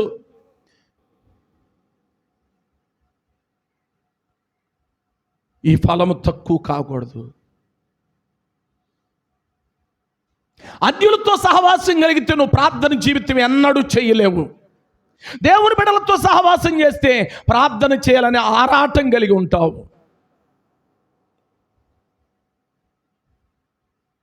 దావీదు రోజుకొచ్చి 3 సార్లు ప్రార్థన చేశాడు, 7 సార్లు స్తుతించాడు. ఏమన్నా సామాన్యుడా? చక్రవర్తి. ఏం లేనోడా? కూళ్ళు లేనోడా? కరెంటు పోతే ఇసిరేవాళ్ళు ఈ పక్కన, పరిచర్య చేసేవాళ్ళు భోజనము, పెద్ద మన చర్చి అంత పెద్ద డైనింగ్ టేబుల్, కావలసిన కోరిన పదార్థాలు, గొప్ప సామ్రాజ్యానికి చక్రవర్తి అయి ఉన్నాడు. కానీ రోజు ఉదయం, మధ్యాహ్నం, సాయంకాలం ప్రార్థన చేసుకునేవాడు. దానియేలు జీవితాన్ని చూస్తే మరణ శాసనం వచ్చింది. ఎవరైనా ప్రార్థన చేస్తే తీసుకెళ్లి సింహాల గుహలో పడేస్తామని చాటింపేసినా కూడా, చాటింపు కూడా లెక్క చేయకుండా పోతే పోతాను యేసయ్య కోసం. ఇంటికెళ్ళి కిటికీ తలుపులు తెరిచి తూర్పు వైపున మోకరించి ముఖం పెట్టి ఏం చేస్తున్నాడు? యథాప్రకారంగా ఉదయం, మధ్యాహ్నం, సాయంకాలం ప్రార్థన చేస్తున్నాడు. షడ్రక్ మేషక్ అదే ప్రార్థన, దానియేలు అదే ప్రార్థన, యేసేపు అదే ప్రార్థన, అబ్రహాం అదే ప్రార్థన. పిల్లలు లేకపోయినా, అవమానమైన, నిందలైన, కష్టమైన ప్రార్థన మానల అబ్రహాము. ఇస్సాకు ప్రతి సాయంకాలం పొలములో ప్రార్థన చేస్తున్నాడు. ఎలియాజరు తన కావలసిన భార్యను తీసుకొని వస్తున్న సమయంలో కళ్ళెత్తి చూసింది రెబ్కమ్మ. ఎవరు ఆ పొలములో ప్రార్థన చేస్తున్న వ్యక్తి అంటే ఆయనేనమ్మా, నా యజమాని కుమారుడు అన్నాడో లేదో ఎలియాజరు. వెంటనే ఇంకా పెళ్లిగాల ఇంటికి రాలా, ఎక్కడో పొలంలో ఉన్న కాబోయే భర్తను చూసి ఒంటి మీద నుండి దిగి ముసుకేసుకొని తన వినయాన్ని చూపించింది. ఎవరు? రెబ్కమ్మ గారు. హల్లెలూయా. అక్కడ ఆయన ఏం చేస్తున్నాడు? ప్రార్థన చేస్తున్నాడు పొలంలో. నువ్వేం చేస్తున్నావు? శనివారం రావటమే కష్టం. ఒకవేళ వస్తే 1 నిమిషం కూడా నువ్వు ప్రార్థన చేయవు. అసలు మనం పెట్టింది 7 గంటల నుండి 9 గంటలు. 7 గంటల నుండి 9 గంటలు 40 నిమిషాలు 30 నిమిషాల పాటలు, ఒక 40 నిమిషాలు వాక్యం. ప్రార్థన మహా చేస్తే అరగంట, ఆ అరగంట కూడా ప్రార్థన చేయలేవు. ఒకవేళ ఆల్నైట్ ప్రార్థనకు వస్తే ఆ 8 గంటలకు పెట్టి ఈ మధ్యలో జనవరి నుండి ఆ 12 గంటలకు ముగింపు చేస్తున్నాం. ఆ 12 గంటల్లో ప్రార్థన ఈ వాక్యం అవగానే ఇంటికి లేచి వెళ్ళిపోతున్నావు. అదే చచ్చిన దగ్గర, బతికిన దగ్గర తెల్లార్లు కూర్చుంటావు. ఏంట్రా అంటే పలానా సుబ్బారావు తెల్లార్లు కూర్చున్నాడండి పేరు కోసం. దేవుని సన్నిధిలో కూర్చోటానికి నీకు ఒళ్ళు బద్దకు, కళ్ళు మంటలు, నోరు మంటలు. దేవుడు నిన్ను ఉతికి 2 కాళ్ళు నేలకేసి కొట్టునుగాక అని నేనంటే కాదు, దేవుడు అంటున్నాడు కదా. చెట్టు వేరున ఏం ఉంచబడిందంట? చెప్పాలి. చెట్టు వేరున ఏం ఉంచబడిందే? ప్రార్థన లేక, సన్నిధి లేక, వాక్యం లేక, సహవాసం లేక కోకొల్లలు గొల్లుగా ఏడుస్తున్నారు ప్రజలు. నీకు వాక్యం ఉంది, నీకు సన్నిధి ఉంది, నీకు సహవాసం ఉంది. మొన్న ఇటీవల ఒక ఊరు వెళ్ళాం, కొమ్మూరు, పెద్ద సంఘము, దాదాపు 3 కోట్లు 4 కోట్లు అయిందంట చర్చి. దాని ప్రతిష్టారాధన 3 రోజుల మీటింగ్లు, 2వ రోజు రాత్రి వెళ్ళాం మేము. వేల మంది ప్రజలు గొగ్గోలు పెడుతున్నారండి వాక్యం లేక.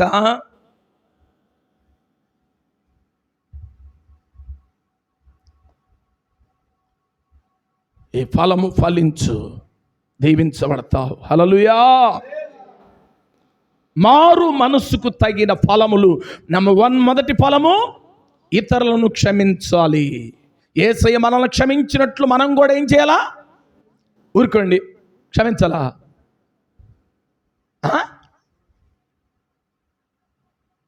ఈ వాక్యానికి మనం స్పందించం, కానీ నీకు అనుకూలమైతే మాత్రం వాడిని పెలేసుకొని, కలేసుకొని, మెలేసుకొని, మెలికేసుకొని తెగ తిరుగుతాం, నువ్వెందు వాక్యానుసారంగా క్షమించినట్లు. కానీ ఇష్టం లేదనుకో, వాడు అడుగుపోతున్నా, ఎరా సోదరుడా వందనాలు అన్నా కూడా, మాకే వందనాలు లేరా, మేమంటే ఇలువ అంటారా, మేమంటే దిక్కు అంటారా, మేమంటే మొక్కు అంటారా, మేమంటే మాకేం వందలేరా అని డైలాగులు కదా. వాక్యానికి లోబడేవాడివి, వందనాలు సహోదరుడా, 4-5 రోజుల నుంచి కనపట్లేదు, ఎక్కడికి వెళ్ళావు? అది పలకరింపు. మాకెందుకులే వందనాలు. వాడు కపటం లేకుండా సహోదరుడా వందనాలు అంటే నువ్వేమంటావు?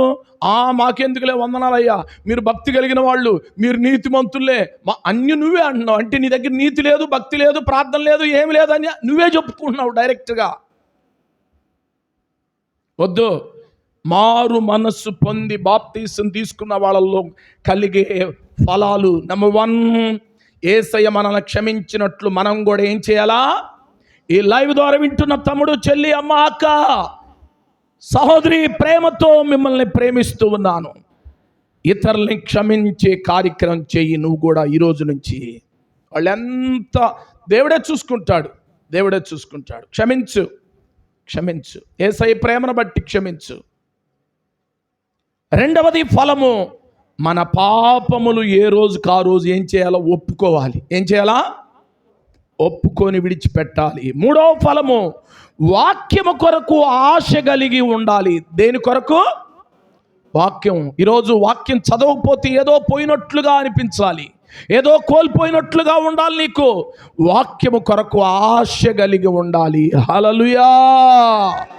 మూడవ ఫలము. నాలుగవ ఫలము, నీతి క్రియలు ఫలించాలి. నీతి క్రియలు ఫలించాలి. 9 చెప్పా: ప్రేమ, సంతోషము, సమాధానము, దీర్ఘశాంతము, దయాళత్వము, మంచితనము, విశ్వాసము, ఇవన్నీ నీతి క్రియలు అన్నమాట.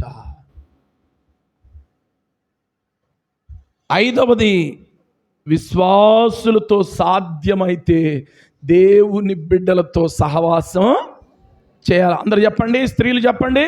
విశ్వాసులతో ఏం చేయాలా? మన విశ్వాసులతో సహవాసం చేయం, మన సంఘ బిడ్డలతో సహవాసం చేయం, ఎవరో సంఘస్తులతో సహవాసం చేస్తాం. మన సంఘస్తులను ఉన్నాము ఎందో దిక్కులేని వాళ్ళలాగా, వీళ్ళు పనికిరాని వాళ్ళరా, వీళ్ళు మన స్థాయికి సరిపోర్రా అన్నట్టు చూస్తారు కొంతమంది. ఎక్కడో ఎవరినో వాళ్ళ సహవాసం, వాళ్ళ దగ్గరికి పోయి వాళ్ళతో కానీ ఇక్కడ రాయబడింది ఏంటి? అపోస్తుడైన పౌలు దమస్కు వెళుతున్న సమయంలో యేసయ్య శిష్యులతో ఏం చేశాడంటే కొన్ని దినములు అక్కడ సహవాసము చేశాడు. దేవుని బిడ్డలమైన మనము, మన దేవుని పిల్లలు, మన సంఘములో ఉన్న విశ్వాసులతో సహవాసము కలిగి ఉండాలి. హల్లెలూయా. నీ సహవాసం ఎవరితో నువ్వు తేల్చుకో. చివరిగా ప్రార్థన జీవితాన్ని కలిగి ఉండాలి. మొర్ర పెట్టాలి. బాధలో ఉన్నా, కష్టంలో ఉన్నా నువ్వు ప్రార్థన చేయాలి. ఒక 4-5 పిలుచుకో, ప్రార్థన చేసుకోక ఇంట్లో. ఇదివరకు చక్కగా టీములు ప్రార్థనలు ఉండే, ఎంత బాగుండేదో. ఎందుకంటే సాతానికి ఇష్టం లేదు కదా, ఇష్టం లేని పని సాతానుగాడు ఉంచడు కదా. కానీ నువ్వు దేవుని బిడ్డవు, ఫలము లేని దానివి కాబట్టి ఆ ప్రార్థన టీములు ప్రార్థన దారినే పోయినాయి, ఇక లేవు.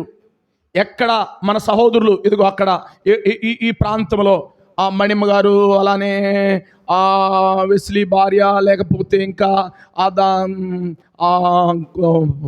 గోపి భార్య, అలానే దానియేలు గారి భార్య, ఇక్కడ ఉన్న కుటుంబాలన్నీ ఏదో ఒక ఇంట్లో సాయంత్రం ఉదయం ఎప్పుడో ఒకప్పుడు ఒకరోజు ఖాళీ సమయంలో నీకే సమయం ఆ సమయం కూర్చొని ఓ పాట పాడుకొని ఒక వాక్యం చదువుకొని ఆ ఇంట్లో ఉన్న వ్యాధులు, బాధలు, కష్టాలు, కన్నీళ్లను ప్రభు సన్నిధిలో మొర్ర పెడితే అది గొప్ప ఫలం అవుతుంది.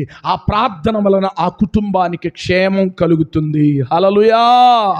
మరొక రోజు మరొక ఇంట్లో అలానే ప్రాకుల్లో ఉన్న వాళ్ళు కొంతమంది కుటుంబ సభ్యులు అందరూ, కనీసం పురుషులు పనికి వెళ్తున్నా, లేక స్త్రీలందరూ కలిసి, లేకపోతే పురుషులు కలిసి ఉన్నప్పుడు పురుషులు అలానే క్రొత్త కాలనీలో ఒక రోడ్లో ఒక 4-5 ఇళ్ళు ఉన్నాయి అనుకో, ఆ 4 అలా కూర్చొని, మరొక రోడ్లో మరొక 4 ఇళ్ళు, వాళ్ళ 4 కలిసి, అయా ఈ కుటుంబంలో వ్యాధితో బాధపడుతున్నారు, ఈ కుటుంబంలో ఆర్థిక ఇబ్బందులతో బాధపడుతున్నారు, ఈ కుటుంబంలో మానసిక వ్యాధితో కృంగిపోతున్నారు, ఈ కుటుంబంలో రక్షణకు దూరంగా ఉన్నారయ్యా అని ఆ 4 అమ్మలెక్కలు కలిసి ఆ కుటుంబం కొరకు వేదనతో బలముగా ప్రార్థన చేస్తే నా దేవుడు ఆ కార్యములను జరిగించునుగాక.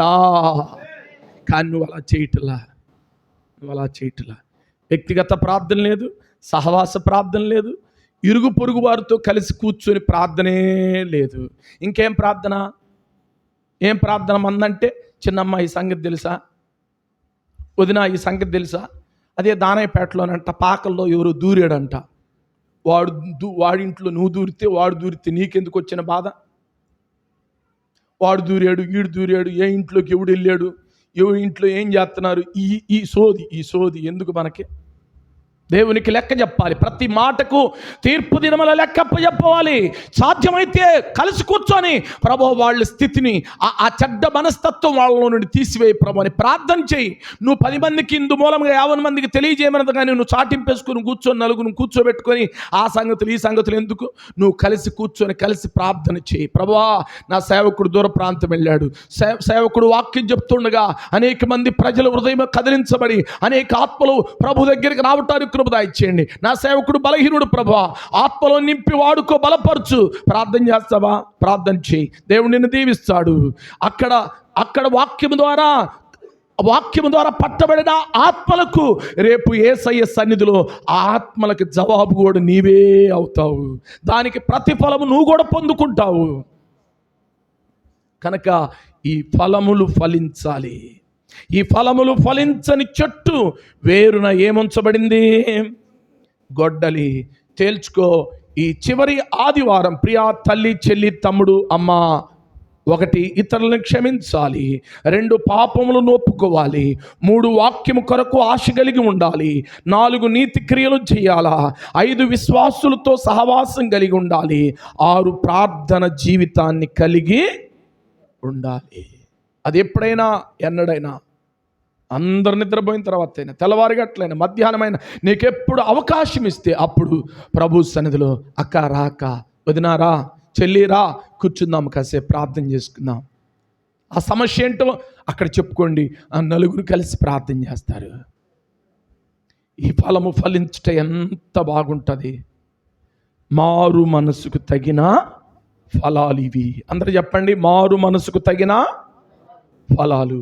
ఈ రోజు నుండి ఈ ఫలాలు ఇప్పటి వరకు లేకుండా ఉంటే మనం ఫలించుదాము. ప్రభు పాదాల దగ్గర పడదాము. యేసయ్యా, క్షమించే మనసు అనే ఫలం నాకు కావాలి అయ్యా. ఒప్పుకునే మనసు, కప్పుకునే మనసు వద్దయ్యా నాకు. పాపములు ఒప్పుకొని విడిచిపెట్టే మనసు నాకు దయచేయి. ఇది కూడా ఒక ఫలమే, ఒప్పుకోవటం. కానీ ఒప్పుకోరు. ఆదాం అంటే, ప్రభువా నేను చేయలేదయ్యా, ఇదిగో నాకు సాటి అని సహాయాన్ని ఇచ్చావు, ఏం చేసింది ఈ తెప్పలో నా కర్మ, ఈ కుటుంబానికి శాపం రావటానికి ఇదిగో నాకు ఇచ్చిన ఈ భార్యనయ్యా అని ఆదాము సింపుల్గా ఎవరికి మీద నెట్టేశాడు? చెప్పాలి, ఎవరి మీదకి నెట్టాడు? అవమ్మా అంటే, అబ్బెబ్బెబ్బే నేను కాదయ్యా, అదిగో ఆ పాము చేసింది, ఆ సర్పం చేసింది, ఆ మాయదారి మొండ, ఆ మాయదారిది నా జీవితాన్ని సర్వనాశనం చేసింది. ఆ మాయదారి మాటలు నువ్వు వినమన్నాడు. యేసయ్య అన్నాడు, ఈ పండు తినుదినమని నిశ్చయముగా ఏమవుతారని చెప్పాడు. యేసయ్య మాటలు పక్కన పెట్టి సాతానుగాడు మాట విన్నావుగా. ఇప్పుడు ఆమె ఏమంటుంది? నేను చేయలేదయ్యా, ఆ పాము చేసింది, ఆ సర్పం చేసింది, ఆ సైతానుగాడి మీద నెట్టటమే. నువ్వు చేసిన పని, నువ్వు చేయొద్దన్న పని చేయకుండా ఉండలేదు కదా. ఆదాముకు తెలీదా ఏ పండు, యాపిల్కాయ, జాంకాయో, కిస్మిస్లో ఏంటో, చక్కెరకెళ్ళిలో ఏం కాయ తెలీదా? దేవుడు తిన్న పండు ఏంటో తెలీదా? ముందుగానే ఆదామును సృష్టించాడు కదా. ఆదాము అవ్వ తీసుకొచ్చి తిను అండి లేపినప్పుడు, అయ్యో ఇది దేవుడు తినొద్దన్న ఫలం కదా, అమ్మో నువ్వు తిన్నావా, కక్కు వాచ్ చేసుకో, తీసేయి, ప్రభు సన్నిధిలో ఒప్పుకో, కనికరం పొందుకో, నేను నీ కొరకు నేను ప్రార్థన చేస్తాను, కలిసి ఏకీభవించి ప్రార్థన చేస్తే అక్కడే ఒప్పుకున్నట్టయితే దేవుని కనికరం పొందుకొని ఆ చరిత్ర ఎలా ఉండేదో. కానీ తెచ్చిన పండు ఎరగనట్లుగా ఈయన కూడా ఏం చేశాడు? తినేశాడు. ఇప్పుడు దేవుడు రాగానే ఆదాం ఏం పని అంటే నేను కాదయ్యని భార్య మీద పెట్టాడు. అవ్వమ్మా ఏం పని అంటే నేను కాదని సర్పం మీద పెట్టాడు. ఒకళ్ళని పెట్టారు. కానీ నోవాహు దగ్గరికి వచ్చలేకే, యోనా దగ్గరికి వచ్చలేకే ఈ కీడు ఎవరిని బట్టి వచ్చింది అన్నప్పుడు వెంటనే ఒప్పుకున్నాడు. ఏమన్నాడు? ఈ కీడు వచ్చింది నన్ను బట్టే, ఎత్తి నన్ను సముద్రములో. ఇది ఫలములు. 2వ ఫలం అంటే ఏంటి? పాపములు ఒప్పుకోవాలి. మనుషుల మీద నెట్టడం కాదండు. నా స్థితి ఏదైనా ఉంటే ప్రభువా నన్ను క్షమించయ్యా, సహోదరుడా నా మాటల వల్ల నిన్ను అభ్యంతరపరిచాను, నా మాటల వల్ల నిన్ను విశ్వాసము నుండి దూరం చేశాను, నా మాటల వల్ల దేవుని పని చేయనీయకుండా నిన్ను ఆటంకపరిచానని ఆ ఆటంకపరిచే వాళ్ళ దగ్గరికి వెళ్ళి నువ్వు క్షమాపణ అడగగలిగితే వాళ్ళు తిరిగి విశ్వాసములో బలపడతారు. నీ మాటలు ఇతరులని గాయపరిచి విశ్వాసంలో నుండి వెళ్ళిపోయి ఇంక ఎన్నడూ బైబిలు దేవుని వాక్యం కూడా చదవకూడదు, ముట్టకూడదు, ఏం చేయకూడదు అనే నిర్ణయంలోనికి వచ్చేటట్లుగా నీ మాటలు ఉన్నాయి చూసా, ఆ మాటలు ప్రభు సన్నిధిలో ఒప్పుకొని విడిచిపెట్టాలి. 3వ ఫలము వాక్యము కొరకు ఆశ కలిగిన ఫలము. 4వ ఫలము నీతి క్రియలు కలిగిన ఫలాలు మనలో ఉండాలి. 5వ ఫలము దేవుని బిడ్డలతో, దేవుని భక్తులతో, సేవకులతో, విశ్వాసులతో సహవాసము కలిగి ఉండాలి. 6వ ఫలము ప్రార్థన జీవితాన్ని కలిగి ఉండాలి. అలా ఉండాలని ప్రభు మనసారుగా కోరుకుంటున్నాడు. ప్రియా తల్లి చెల్లి, ఉన్న స్థలములో లేచి నిలబడదాం. అటు ఇటు తిరగవద్దు. యేసయ్యా, మారు మనసుకు తగిన ఫలములు నాకు దయచేయి అని నోరు తెరిచి ప్రార్థన చేయి. తమ్ముడు, చెల్లి, అమ్మ, దేవుడు నీతో మాట్లాడాడు ఉదయకాలము. అందరు లేచి నిలబడదాము. ఆకాశం వైపు 2 చేతులు ఎత్తండి. అటు ఇటు తిరగవద్దు. పిల్లలు, యవనస్తులు, ప్రభు సన్నిధిలో మిమ్మల్ని మీరు సరిచేసుకోండి. యేసయ్యా, నాలో ఆ ఫలాలు ఒక్కటి కూడా లేదు ప్రభు, నన్ను క్షమించండి అయ్యా. ఇతరులు క్షమించే మనసు నా దగ్గర లేదయ్యా.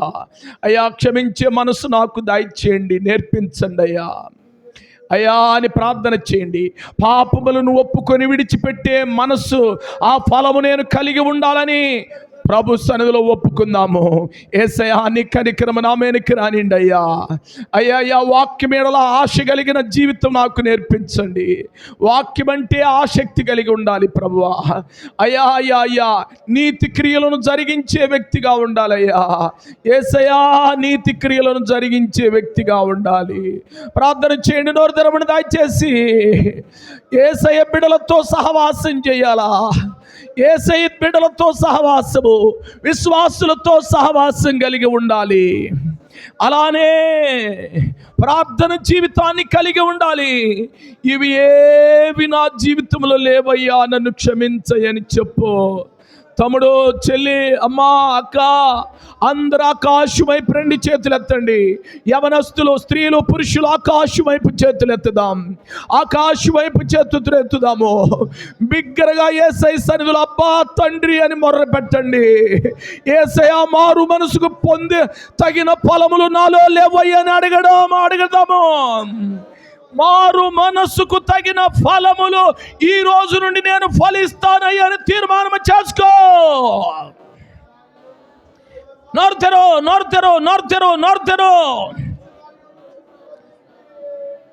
ఇతరుల్ని మాట అంటం చాలా సులభమే, వారిని విశ్వాస మార్గములో నిలబెట్టటమే కష్టము. ఆ జీవితాన్ని ఒప్పుకొని కనికరం పొందుకో, దేవుని కృపను పొందుకో, మేలును పొందుకో, మారు మనసుకు తగిన ఫలమును ఫలించు ఇప్పుడైనా. లేకపోతే చెట్టు వేరున గొడ్డలి ఉంచబడింది, జాగ్రత్త. ఆ తీర్పు నీ మీదకి రాకమునిపే, నీ కుటుంబం మీదకి రాకమునిపే, ఆ ఉగ్రత నీ మీదకి రాకమునిపే యేసయ్యా, నన్ను జ్ఞాపకం చేసుకో, నన్ను సరిచేయి ప్రభువా.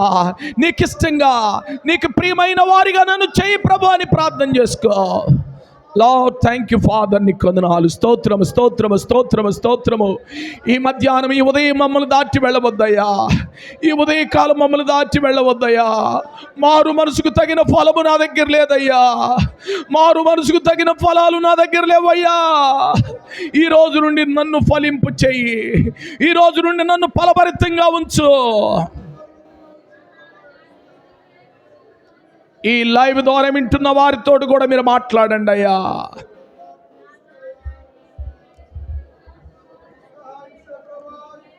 మారు మనసుకు తగిన ఫలములు ఫలించుదురుగాక.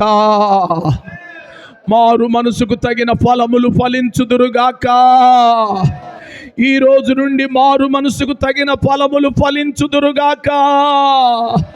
ఈ రోజు నుండి ప్రతి ఒక్కరూ మారు మనసుకు తగిన ఫలములు ఫలించుదురుగాక. కృపలో జ్ఞాపకము చేసుకోండి. విత్తబడిన వాక్యం నీరు కట్టి ఫలింపచేయమని మేము అందరూ మారు మనసుకు తగిన ఫలములు ఫలించి నిన్ను మహిమపరిచే వారిగా ఉండునట్లు కృప దయచేయమని. ఇట్టి అనుభవాల్లో ఇంకా ఎవరు లేని వారు ఎట్లయితే ఉంటే నిశ్చయంగా ఈ ఫలాలు ఫలించి అనేక మందికి ఫలభరితంగా ఆశీర్వాదకరంగా ఉండునట్లుగా కృప దయచేయమని. ప్రతి ఆటంకాలను తొలగించండి. ఈ వాక్యం విన్న చిన్నలు, పెద్దలు, యవనస్తులు, వృద్ధులు, చంటి బిడ్డలందరినీ పేరు పేరున మీరు దీవించి ఆత్మ ఫలములు, అయా మారు మనసుకు తగిన ఫలములు ఫలించి అలాగ నడిచి నీకు మహిమకరమైన జీవితాన్ని జీవించుదురుగాక. అట్టి కృపా సమాధానం అందరికి మీరు అనుగ్రహించబడునుగాక. యేసు నామమున ప్రార్థన చేస్తూ ఉన్నాము తండ్రి. ఆమేన్.